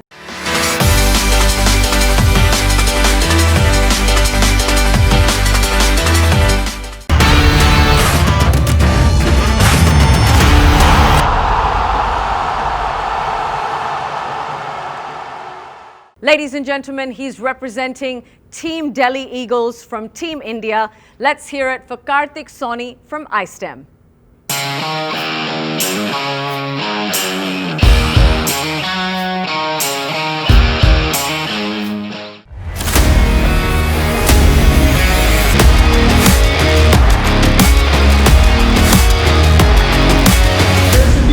Access to education and employment opportunities for the over 200 million youth with disabilities around the world, and COVID-19 has only made it worse. But technology has a lot of promise, and this is exactly what we are trying to do at iStem, where we basically, unlike existing OCR and captioning solutions, are able to handle a wide variety of documents in audio video and provide accessible material to people with disabilities for their academic and professional needs. We already have 7 academic and 11 corporate partners and 1,200 users with disabilities on the platform, and are expanding fast beyond India and North America to also include Africa. We're determined to realizing our vision where every single person can pursue a career of their choice and live a dignified life. Judges, it's over to you. I wanted to ask you that, there's such a gender disparity of access in STEM, and I can only imagine it is the same, in the disabled community.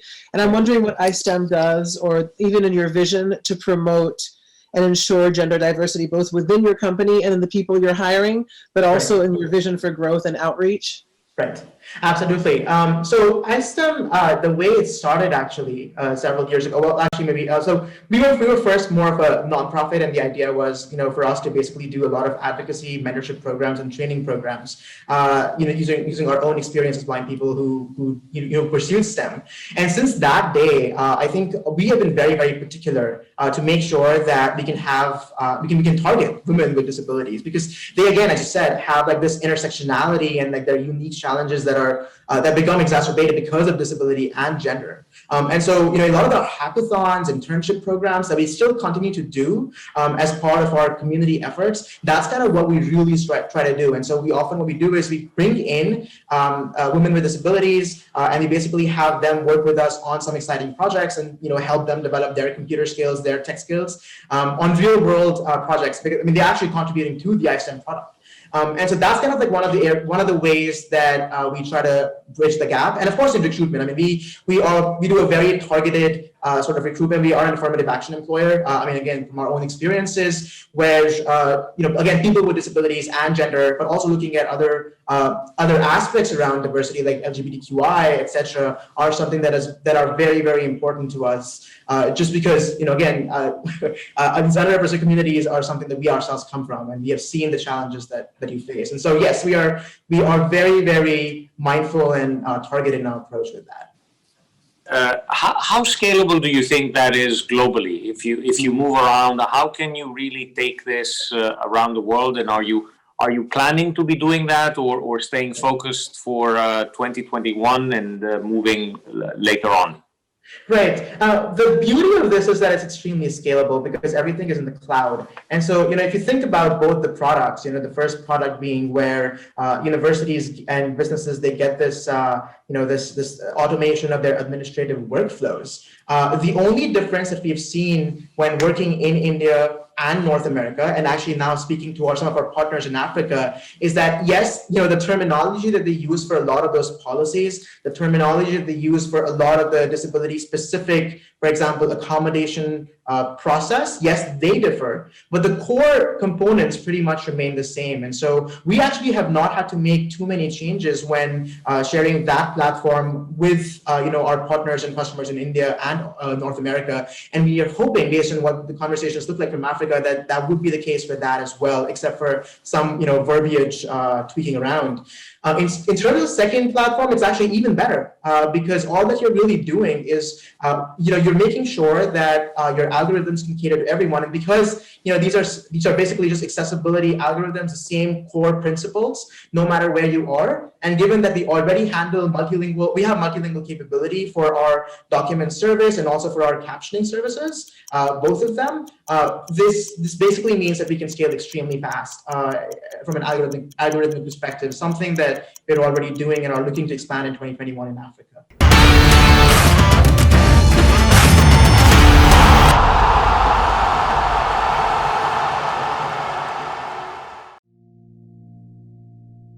When we light the way for future generations, we become one.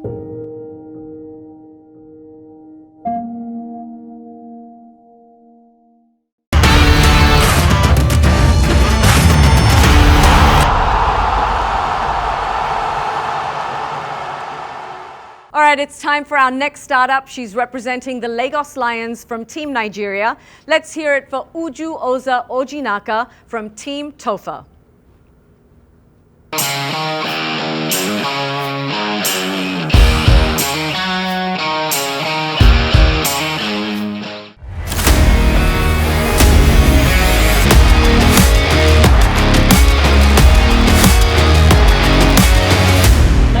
Uju Uzojinaka, founder CEO Traders of Africa, TOFA. At TOFA, we guarantee supply of raw materials to some of the big processors in the world. We do this in 3 ways: through the platform tradersofafrica.com, a Pan-African online marketplace for products grown, produced, or manufactured in Africa only; through the Source Pro unit, which is the offline part of the platform, through which we are buyers to sellers and sellers to buyers, still without keeping any content, and have amassed a web of field agents all over the continent.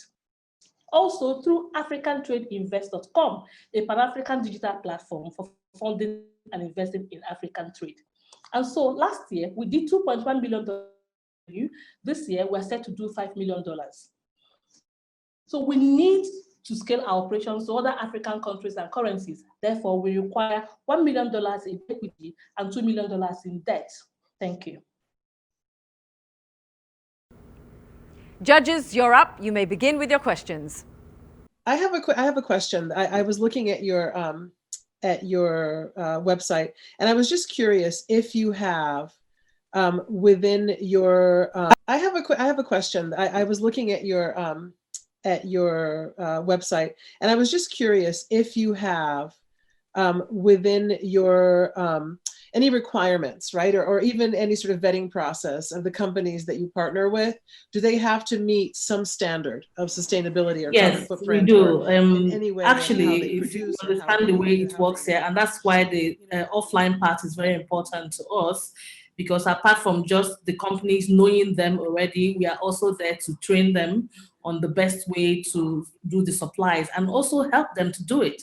That was the reason why we set up the offline part of it, because a lot of African companies and suppliers don't even want to get involved with documentation and some of those processes. So we are there to help them do all of that and make sure that whatever it is that we're supplying is according to the specification and requirements of the buyers. but in terms of of sustainability or carbon footprint, or and do the companies that you partner up with have to have any sort of minimum of understanding, or even working towards sustainability, working towards, do you know what I mean? Is there a standard that you put out that the companies, because I think that would also, it has a dual benefit where, you become something, like you said in your video, the Alibaba of, of Africa, then, there will be, there'll be a great desire to work with you, right? And to be represented by your company. So that also would make people sort of more encouraged to make their product or their companies more sustainable, less carbon footprint, et cetera. So is that something that either you do now or that's in your vision? Yes, there's a lot in our vision to grow to that point.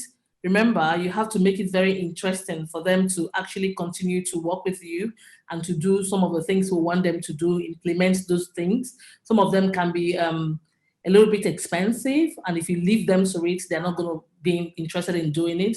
So we start with what they are doing right now, and then we move them up. As we give them more orders, we're able to train them and turn them towards being a little bit more sustainable, a little bit working on the carbon printing and all of that. Okay, so that is actually a process. It's not an end. We're not there yet, but it's something that we work on. Out of the 16,000 suppliers you say you have and the 1 million offline, what would you say would be the percentage of those who, without your platform, would not be able to have access to a local or global market that you're providing? The truth of the matter is that eventually someone will sell, but at what value? Okay, so what happens is that if it's offline, if it's off peak, you see them selling for nothing.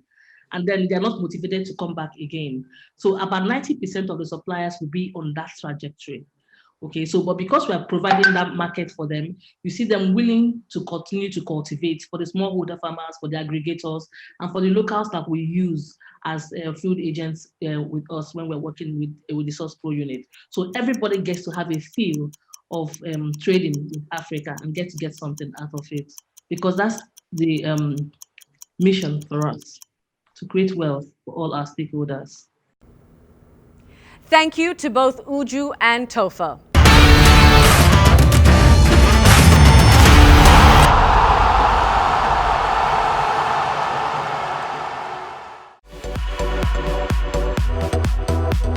Progressive. Accepting. Resilient. Peaceful. Inclusive. Blissful. Bright.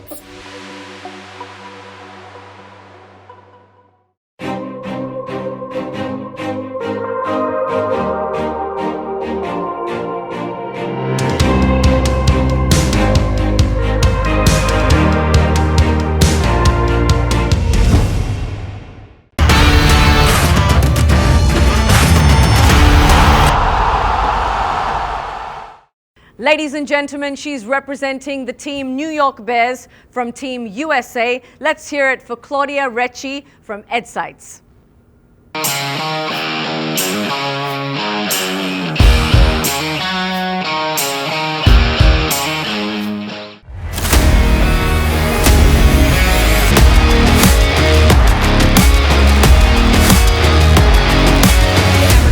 We are sisters and we are the co-founders of EdSites. At EdSites, we use conversational AI to help students graduate college. As immigrants and first-generation US college students, we know well the challenges of navigating school and built this product because we wish we'd have had it then. We currently support hundreds of thousands of students every day. And we do this by using an SMS chatbot. So sort of like a virtual counselor that checks in with students and connects them to the best resources at the right time. We've helped universities decrease their dropout rates by 12%, and we've prevented tens of thousands of students from dropping out of college. We made the Forbes 30 under 30 list, and we also raised $3 million funding from top tier investors, including Techstars, Warby Parker, Allbirds, and Bonobos. We feel grateful every day for the progress that we've made, and we know that this was all possible thanks to the education that we've received. Education is a ticket to a better future and to economic mobility, and we are thrilled to scale our solution within the US, but also globally. It's now over to our judges. Let the next Q&A session begin. No, it's fine. And then just the global issue, because you talk about US, we hear that. Is there a similar issue globally, and how are you looking to potentially look into that market, those markets? Yeah, so it is definitely a global issue. We started in the US just because it's a great market for it. It's getting disrupted right now. And we wanted to focus US first, but I mean, I'm from Italy, and I know in Italy, it's a public problem. So it's a lot of the universities there are government funded, but still the government loses about $4 billion in Italy alone every year because of this issue. So it's definitely a global issue. And we just decided to start from the US, but our intention is definitely to go global. Have you had discussions with a university outside of the US? Yeah, so actually after we did, so we made Forbes 30 under 30 US and Italy, and then after we did the Italy Forbes, we got a bunch of inbound requests from universities in Italy as well. We initially decided we didn't want to lose focus, so we decided, we'll let you know basically when we're ready for it, but we're definitely actively thinking about it, and it's a huge issue there as well, especially because state schools are bigger, it's harder to navigate college, and there aren't really as many resources. So. As a father of high school students, yeah, there are similar issues among high school. Have you looked into taking your technology and applying it to high schools or secondary schools? Yeah, it's a great question. We've definitely thought about it. We've had a few high schools actually reach out about it. What we're doing now is starting the conversation a little bit earlier on in the process. So when high schoolers are applying to college, because we actually see a really big issue in dropout also in that period. So between like senior year and college, maybe students will apply, but then kind of life gets in the way and then they don't end up actually joining the college. So we've been doing a bit of that. And then when it comes to actual high schoolers, it's not a market that we've tapped into yet, but it's definitely top of mind. And we definitely know that it's a big opportunity as well. What is the one thing that keeps you up at night? What is your biggest fear or risk as you move ahead? Yeah, I would say for us right now, we're growing really quickly. So we just closed a round of funding in March. And also just because of COVID, we've had to scale more quickly than anticipated. So we've tripled our customer base since March. And so with that, we also need to grow our team. And that has been for us, like, I think the main thing that has been keeping us up at night, just like hiring the right people, making sure that they can contribute and getting them up to speed also remotely. I think that for us has been the number one thing that has been keeping us up at night.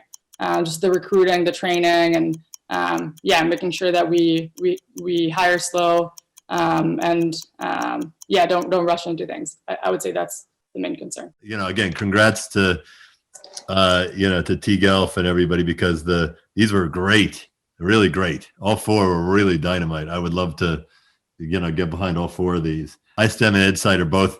Listen, iStem is an unbelievable story. It's so early. It's so small compared to the other ones. And EdSite's really interesting, but boy, that TrashCon for me is if it works, is a real game changer. Thank you guys. Amazing job. These are unbelievable companies.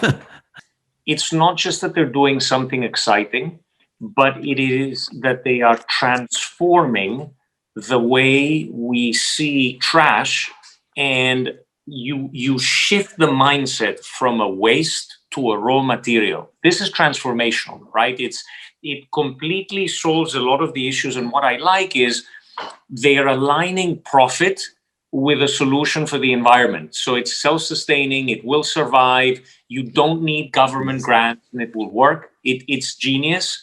The cost is very small, so you can actually do it. They have something that they've really developed, and they're creating a platform for really a part of the world that is not very accessible. Really an idea that will have huge impact in a vast number of people, and it will stick.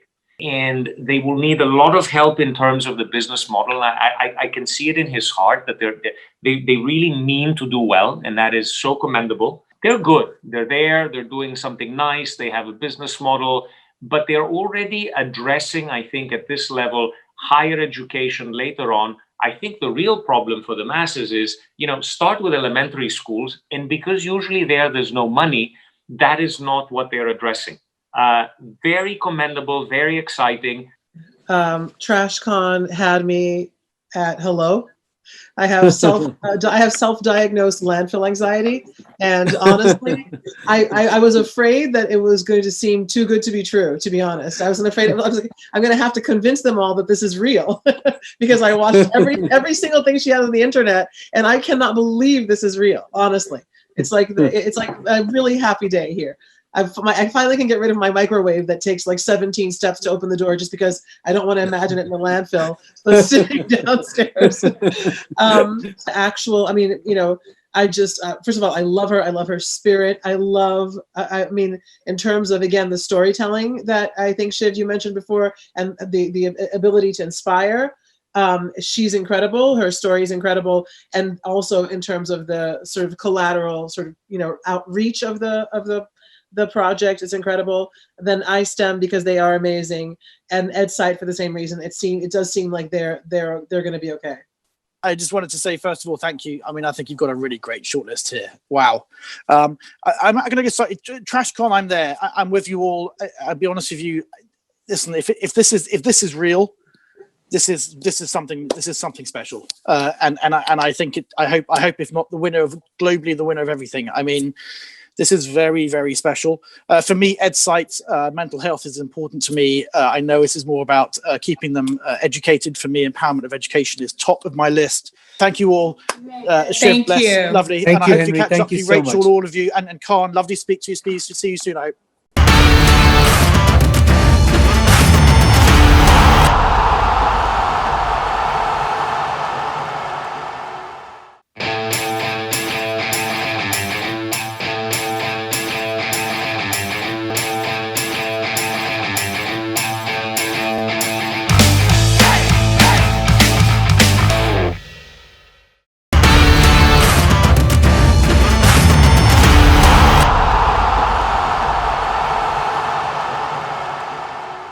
You remember him from our first knockout round. He's representing the Tel Aviv Leopards from Israel. Give it up for David Maman from Bina AI.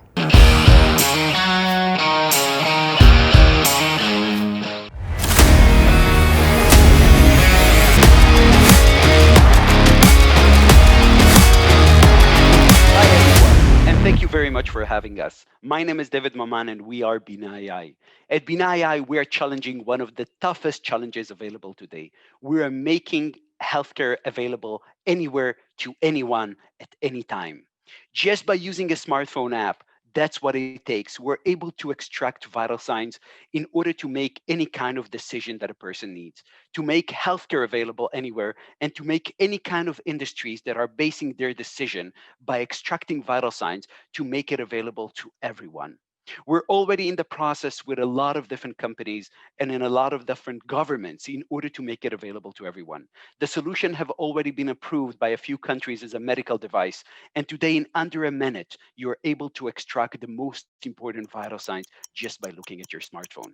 Our vision is to make it available to anyone, anywhere. And we are already on the right track of doing that. Thank you very much for having us. Judges, it's over to you. I'll jump in if you like. First of all, congratulations on making it this far. I think you've got a very, very interesting product here. Really, my question sort of stems from the moment when I look at your pitch and I look at the opportunity here. Could you just confirm at the moment, are we really looking at sort of stress and blood level, blood pressure issues?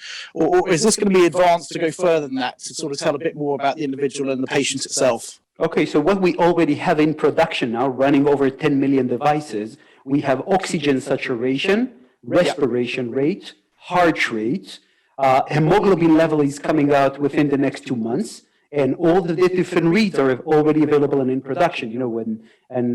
As probably you've seen from my pitch, we're a B2B company. So, the largest insurance company in Europe, Generali, have already adopted our technology. Sompo, the largest insurance company in Japan, have already adopted our technology. And now we're talking with a few governments in a government stage. I'm interested, given your space especially, to see how you guys pivot. Can you talk about how the global pandemic has affected your model, your projections, and how you operate? Sure. So COVID-19 changed everything, and not only due to the need for COVID-19 screening, but a lot of different industries, from telemedicine companies, insurance companies, business continuity companies, have understood that everything is dependent on the ability to extract vital signs remotely. And that was very interesting, because since we started the company about 4 years ago, we always believed that this will be the vision, but COVID-19 put the entire market 5 years fast forward. So for us at Bina, that was amazing, because we had achieved over 1,000% growth just the passing year by implementing those kind of capabilities, not only in insurance companies, but actually telemedicine providers, everyone that basing their decision on the ability to extract vital signs remotely, anywhere, basically. How are you protecting yourself against the Samsung or an Apple coming in eventually? They have a large established base, they can copy, they can put a lot of resources behind, and they're well connected. How do you protect against that threat? So I think it's 3 different challenges. One is extremely reduced costs. No Apple, no Samsung, no other company will be able to provide such a service in $1, because it just doesn't worthwhile. Apple and Samsung are dramatically spending and investing in their Apple Watch. And the cheapest Apple Watch is about $300 in order to make it available. Not only the shipping it, and the entire friction is huge amount for them. A company like Apple that have $1 trillion in the bank can decide to go after anything that they wish. To tell you that we are completely isolated and are able to remove ourselves from the radar, it's impossible. But what we can do is to have an amazing technological edge that will take them a few years to catch up, to add more and more capabilities and run on everything, not just on the specific ecosystem of Apple or Google or Samsung. We are in the process, by the way, in order to make it available with 4 of the largest laptop manufacturers, because all laptops have a camera, as you can see. So it will run also on all the different laptops, and also on 5 different smartphone manufacturers as well, to be part of their healthcare ecosystem.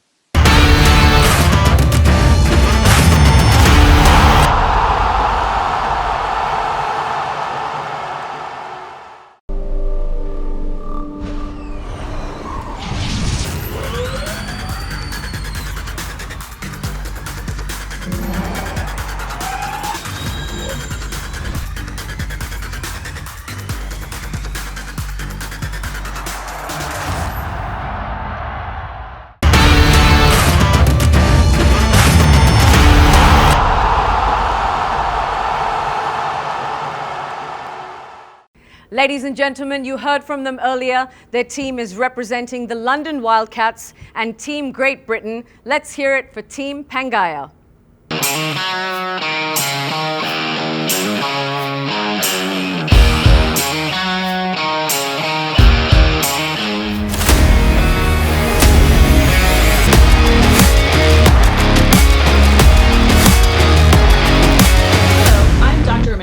The Chief Science Officer and a founding team member of Pangaea. We are a purpose-led material science company inspired by nature. We have created Pangaea to bring breakthrough problem-solving science to the world in real products, working to heal our wounded planet. Our philosophy is high-tech naturalism, utilizing nature's abundance augmented by the best technologies of modern science, while prioritizing biodiversity and regenerative systems. Our innovations include flower down, a plant-based alternative to goose down, seaweed and agricultural waste textiles, a breakthrough biosynthetic, and a natural peppermint antibacterial treatment. We put our innovation into beautiful, essential products sold direct to consumer, incorporating a philanthropic element. Our innovations are also shared through a B2B platform, expanding access to sustainable material options across the industry. Our team is made up of experienced and passionate leaders coming together across diverse disciplines, including fashion, science, finance, and sustainability, and we are also female-led. And the market is responding. We are on target for 100 million sales for 2020, and we could not be more excited about the community we are building. Welcome to Pangaea. Judges, you can now begin with your questions. I have a question. First of all, I love your brand. I'm so excited about your partnership with Costa Brazil. I think it's amazing. I do have a question about cost, because I think that obviously there's a reason why it's 100. I started filling out my basket as soon as I went. I just started, and then I realized they're $160 each, which I understand.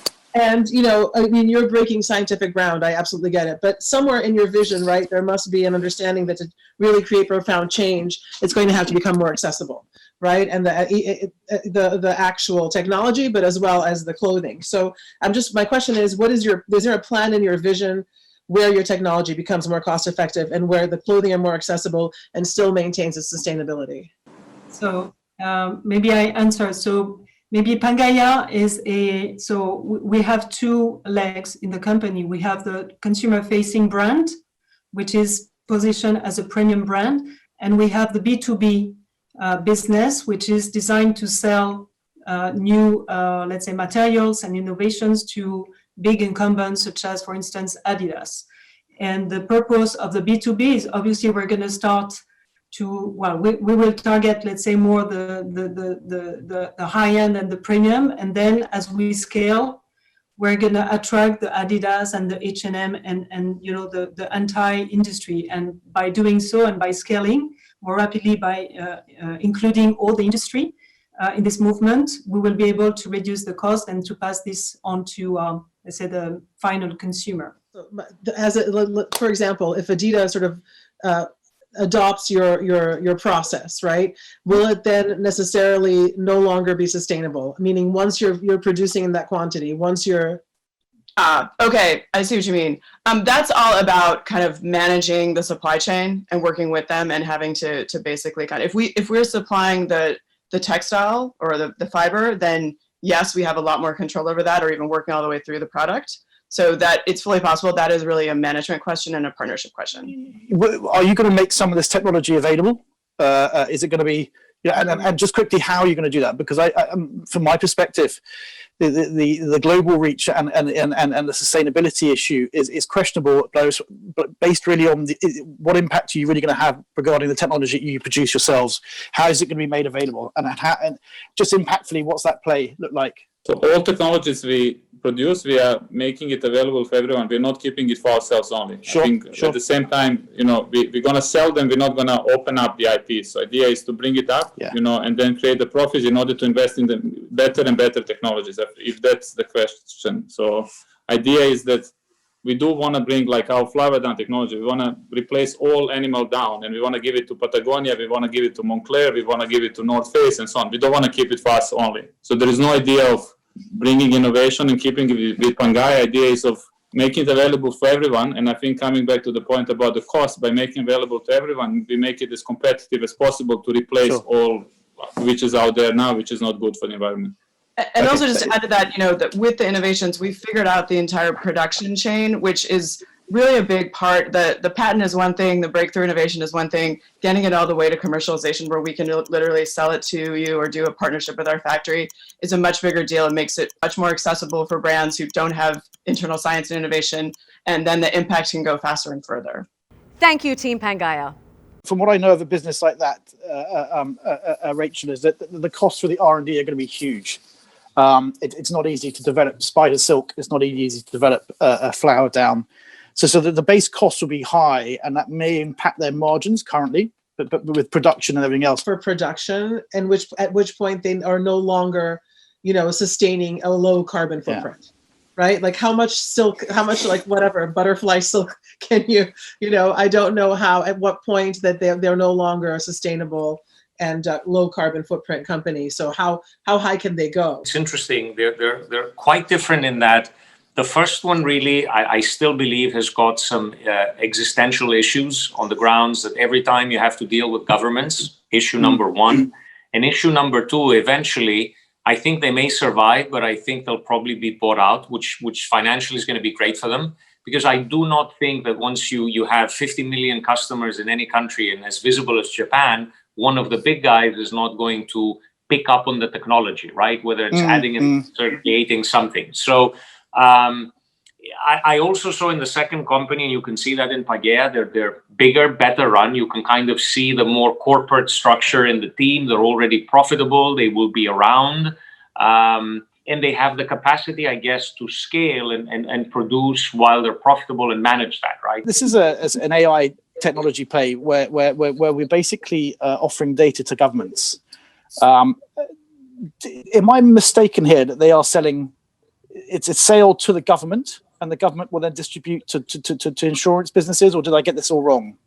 Two distinct channels, I think. They produce the data, and then you find the customer, and whoever it is, they get the data. So if government is paying, the government gets it. If it's an insurance company, the insurance company. Whoever pays for the SDK gets the data. For the user is a higher insurance premium. Yeah. I mean, you know, I'm just a little bit. I'm just right? I put something ... question mark end user. I'm going to be told that they shouldn't be driving at 63, that they should be slowing down and booking their beds early for retirement. I mean, I just something about it which I would prefer if there was a better option or a benefit to the end user here. The Bina I feels like a lot more like an idea than an actual sort of, you know, group of people doing something. Yeah. You know, kudos to the T-Gelf team for bringing forward two super interesting companies. Really, really good. $1 million, I'd probably bet on healthcare over, you know, sustainable fashion. Is that I actually like the story of BNI. However, I do not believe that the business model will be sustainable. I do have an issue with Pangea as well, because one of the criteria is inclusion. And I also don't believe that it is inclusive. What an incredible round. Let's give a round of applause for our finalists and for our judges. So much pressure, and it looked like our contestants didn't even break a sweat. The pressure is on our judges now. One thing's for certain though, I do not envy their job right now. There were some fantastic answers from our finalists, and if I had a choice, I would invest in all of them. While the judges deliberate, please stay with us for some special messages and an introduction to some of the best social enterprises selected from the ESG ecosystem. We'll be back shortly.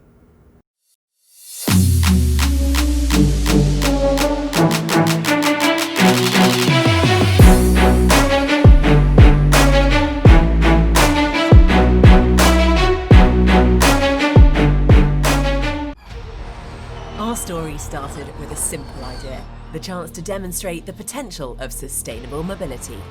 In a few short years, against all odds, that dream grew into a reality, pushing boundaries and developing technologies to create the first all-electric single-seater championship. In the 6 years since, we've travelled the world, electrifying audiences with edge-of-the-seat wheel-to-wheel racing, gathering together the biggest names in motorsport to do battle in the centre of some of the world's most iconic cities.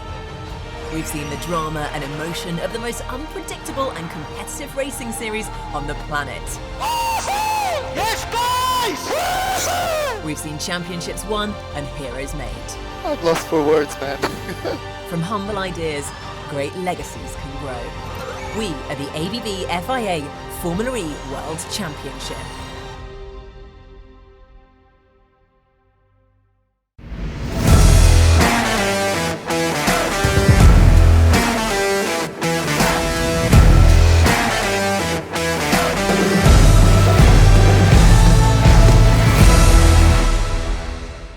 Guided by our founder's screw business as usual mantra, we quickly shifted our focus from business acceleration to recovery management. Screw it, let's do it. Screw it, let's do it. Screw it, let's do it. Screw it, let's do it.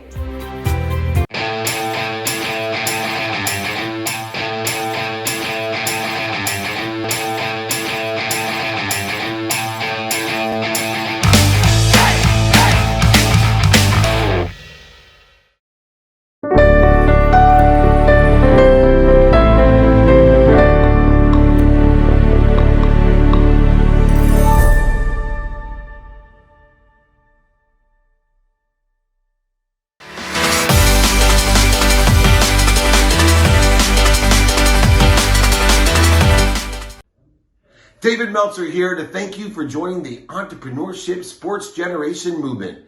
Congratulations to the winners of this year's ESG Global Finals. Very exciting to see the establishment of entrepreneurship in a sports and entertainment format. Always remember, be kind to your future self and do good deeds.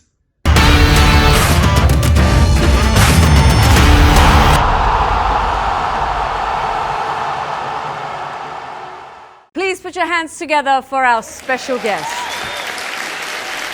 I'm Anne Rosenberg, the Executive Director of ESG. The ESG movement is a movement that inspires entrepreneurs to be conscious entrepreneurs.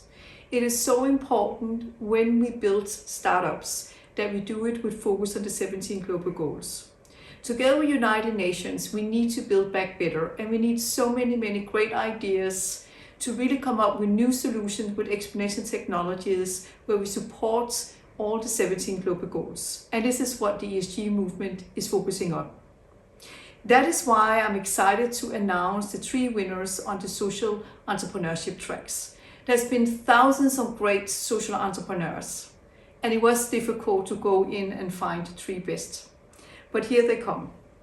So the first winner is Pure Bionis by Mohamed Diassi. Hi, my name is Mohamed Dawefi. I'm from Tunisia. I'm an engineer and I'm the founder of the startup Cure Bionics. So globally, there are more than 30 million persons with limb differences, and only 5% of them have access to prosthetics. What is more shocking is that 95% of children with disabilities never complete primary school, and around 90% of adults with disabilities in developing countries are unemployed. So as a startup, we decided to empower people with limb differences by developing bionic arms. So these bionic arms are developed or made using 3D printing technology. So they are really lightweight. They are customizable because people or users can choose the color, the design of the covers, and that can be continuously changed easily, as you can see with magnets.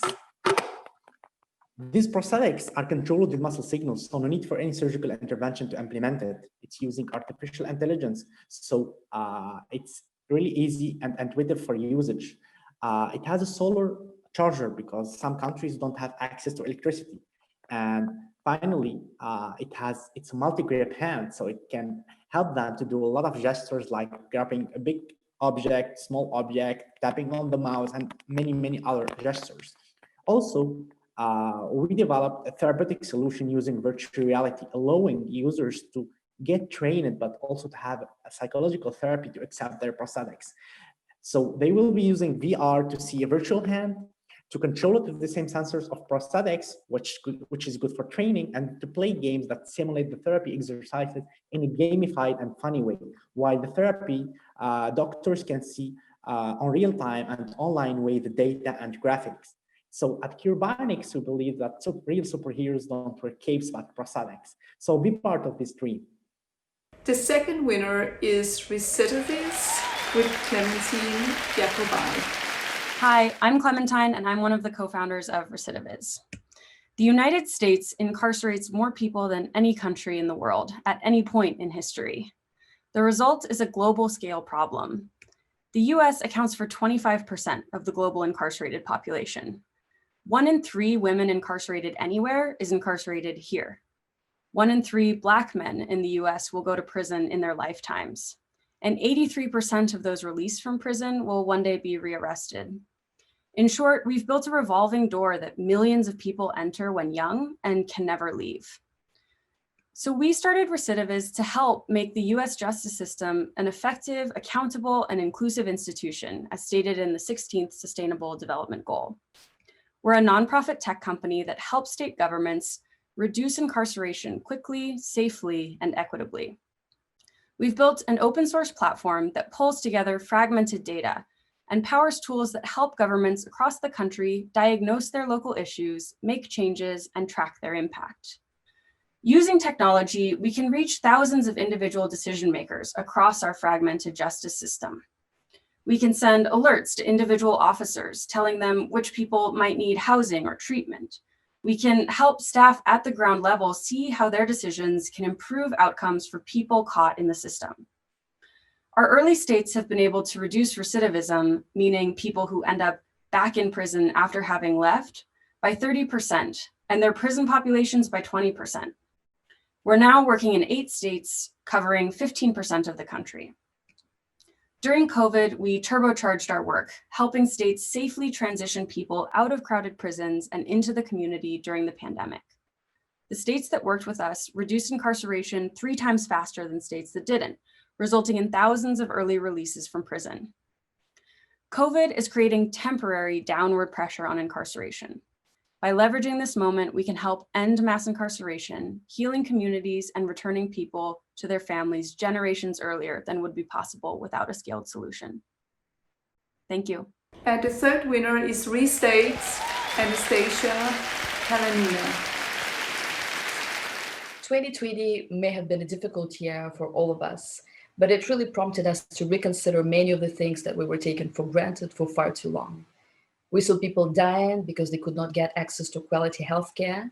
We saw inefficient systems unable to support groups in need. And we saw a failure of global collaboration on governmental level. Keeping up with the news held tragedy after tragedy, but in my day-to-day, I saw friends creating and sharing people-to-people mutual aid databases, a reduction in greenhouse gas emissions in our cities, revival of plants and animals, and reconnection with faraway loved ones who learned how to use Zoom. This year, people seem to open their hearts and minds to embrace entirely new ways of being and doing, proving just how resilient our species is and can be. This year marks our chance to break away from what we thought was set in stone. What if our governance systems match the level of sophistication we achieved in other spheres of our lives? What if management of communities, cities, and countries was transparent, data-driven, and evidence-based? What if there appeared new states where members are not linked by territory, but by shared rights, goals, and responsibilities, where one could truly be a global citizen and a local community member? What if we could completely reimagine governance? Shattered by the recent global pandemic, the world has never been so ready for experiments in the sphere of governance. This is why we created Restate, an open, collaborative, impact-oriented platform for governance innovation. We engage in thought leadership. We do research, develop, and support ethical, human-centered governance technologies, and we organize communities of thought and practice around governance innovation. If you think that governance can be transparent, decentralized, participatory, supported by technology and human-centered, come to our website, send us a note, and take part in conversations that will be starting in social media soon. The 2020s mark a unique opportunity to nudge the process of human reorganization and launch a call for new, fresh, and bold ideas. Let's dream and build together in Restate. A big congratulations to the 3 winners and to all the social entrepreneurs that applied to the ESG competition 2020.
As we come closer to the end of this exciting series, here's one more interesting thing I would like to share.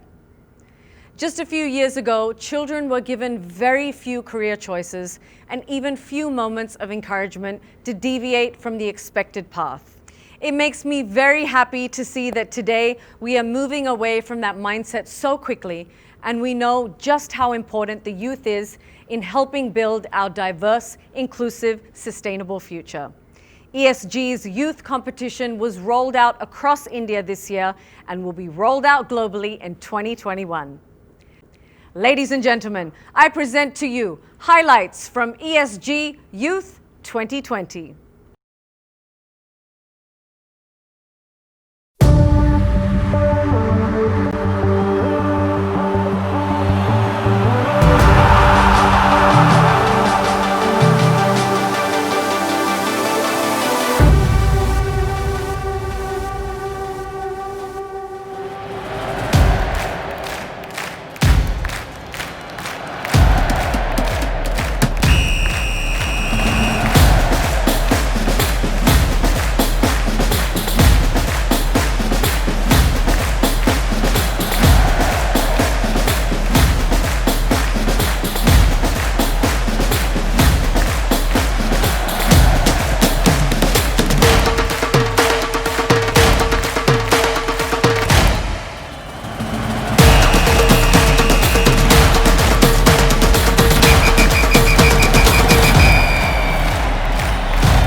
So you see how talented our youth is, and with such fabulous ideas.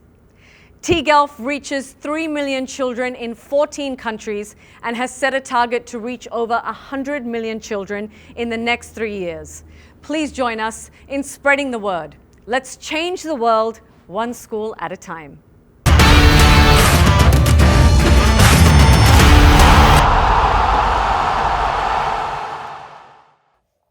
My name is Ashish Advani from JA Worldwide. On behalf of Junior Achievement, I'm so happy to say a few words about our collaboration with ESG and with T-Guelph. JA has been teaching entrepreneurship for over 100 years in high schools across the world. We now operate in over 115 countries. We have over 100 million living alumni. That is why I'm so proud of our partnership with ESG and with T-Guelph. To be able to offer our young alumni the chance to continue their experience with entrepreneurship and compete with each other on a global scale with the metaphor of sports. How brilliant is that? You know, the idea of being an entrepreneur at a young age, it actually impacts your mindset. It helps you start to think of yourself not only as a job creator who can create jobs for yourself and for others, but also an agent of change, a force for good. You know, the UN Sustainable Development Goals have actually set a framework for all of us to solve real world problems. And entrepreneurs will be so critical to be able to deliver the very, very difficult challenges that have to be overcome that are articulated by the SDGs. I truly believe that with the partnership between JA and ESG, there is so much we can do, so much young people can do to actually address the goals which the UN has set for us by 2030. That's why I'm eager to see what happens with this year's competition. I want to wish the best for all of the hard work that's been done by the organizers on the T-Guelph team. And I also want to wish the competitors very well during this first global finals. Well done, everyone. Good luck. Mask चेहरों पर लगाएंगे, emotions पर नहीं।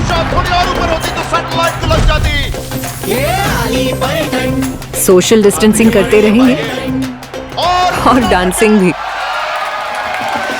हर मौसम में संग रहेंगे। One family है, वन रहेंगे।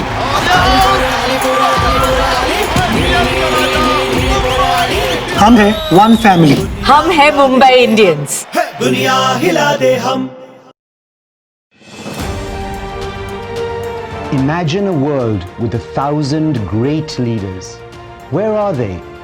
Help us find them. The lead search has begun. Join us at tguelph.org. Shuruaat hu main.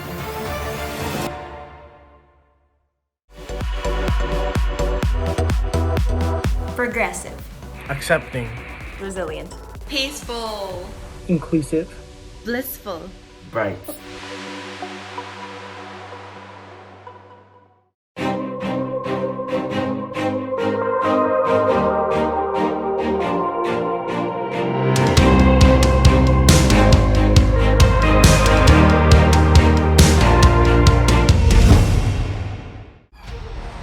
Our Our story started with a simple idea, a dream scribbled on the back of a napkin over a meal in Paris. A chance to demonstrate the potential of sustainable mobility and to ignite an inspiring race to the future.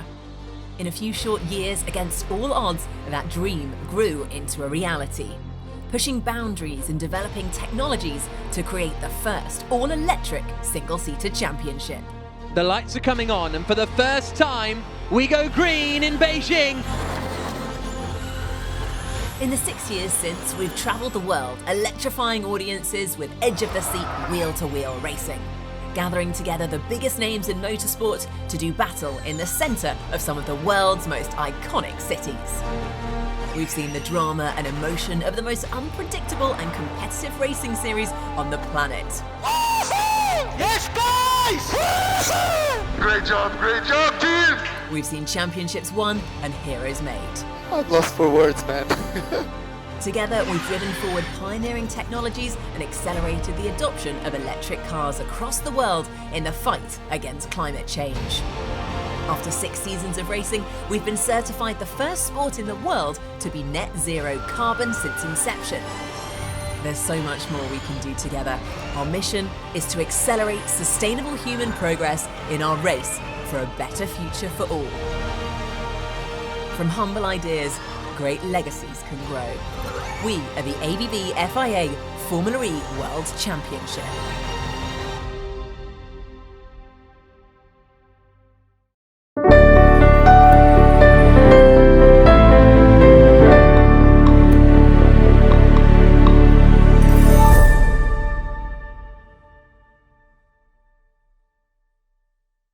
The JA Network and I stand for job creation through entrepreneurship.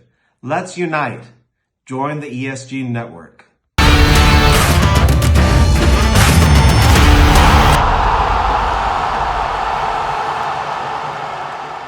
And then just the global issue, because you talk about US, we hear that. Is there a similar issue globally, and how are you looking to potentially look into that market, those markets? Yeah, so it is definitely a global issue. We started in the US just because it's a great market for it. It's getting disrupted right now.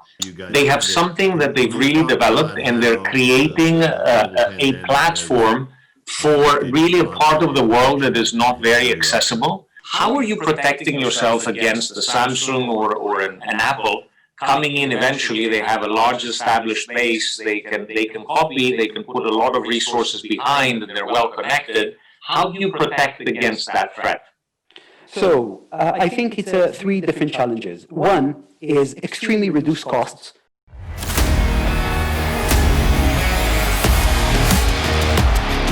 It's time. The judges have come to a difficult decision. That's why it took a little longer than expected.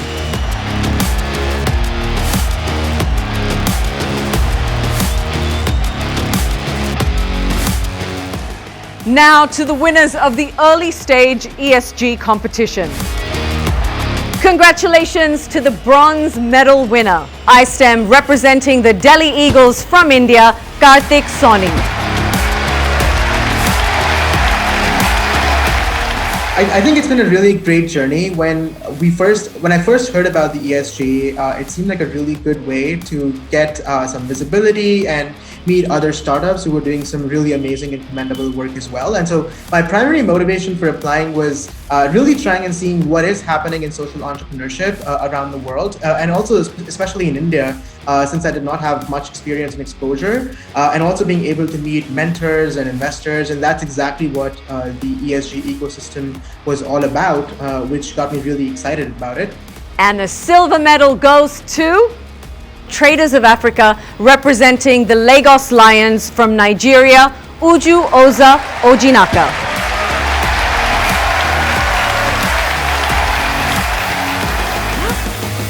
You won? Oh my God! Oh, I used to know your job. Are you serious? Thank you so much. ESG, thank you, Tigaf. Thank you. Oh my God, this is amazing. On behalf of all of us, my team, I call them Team Awesome. people doing great things for our Africa. I want to appreciate you for this awesome opportunity. Thank you. I'm surprised. Oh my good Lord. Thank you so much. Thank you, T-Girls. Thank you, ESG. Thank you for this awesome opportunity. Thank you. I'm so short for words. I'm shaking right now. Thank you. Thank you, guys. Thank you. Wow. And finally, the moment that we've all been waiting for. This moment has been a year in the making. It is time to announce the gold medal winner. Wait for it. And the winner is TrashCon, representing the Bangalore Elephants from India, Nivedha RM. So I still can't believe that we won the ESG finals. It's really a dream come true. And I really don't have words to express my gratitude and happiness to show how much this means to us. But it goes without saying that it's a huge responsibility for all of us at TrashCon to ensure that we create the impact that we intend to in a much larger and faster way. And now we know that the world is backing us in our battle towards a cleaner tomorrow. Thank you so much. The ESG team was wonderful and passionate, amazing set of jury, and of course the super passionate fellow entrepreneurs. It was a different energy. Absolutely loved it, and we look forward to collaborating with each one of you to co-create a cleaner and better tomorrow. Thank you again. Thank you so much.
Now to the winners of the Growth Stage ESG competition.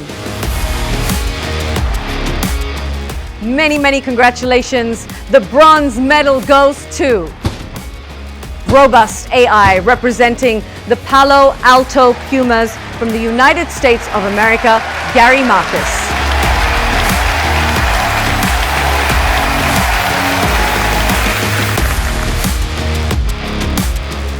And now for that all-important second place, the silver medal goes to, let's all put our hands together and congratulate Bina AI, representing the Tel Aviv Leopards from Israel, David Maman.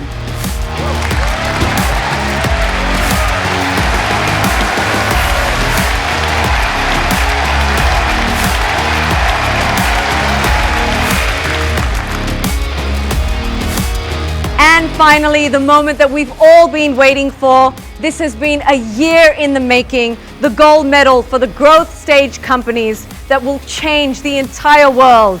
The winner is Pangaea, representing the London Wildcats from Great Britain, Amanda Parks.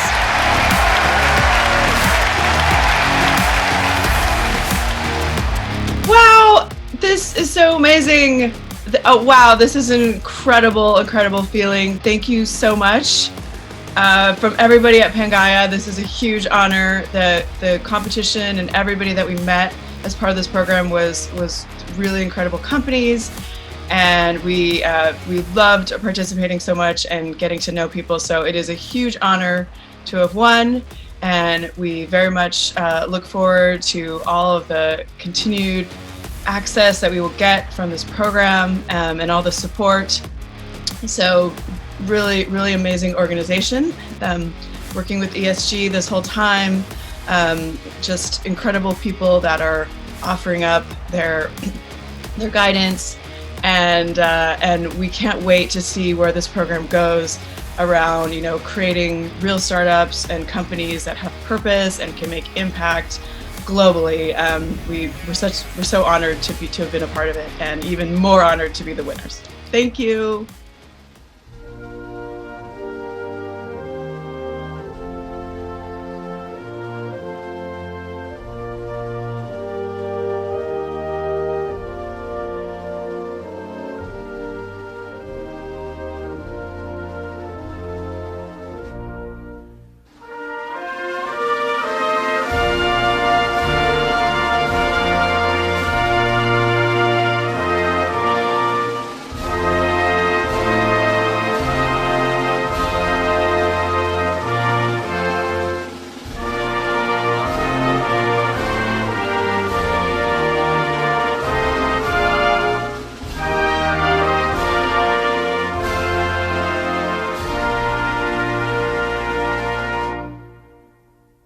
And with that, this night comes to a close. It's been a wonderful journey of teamwork, great ideas, innovation, anticipation, and incredible energy.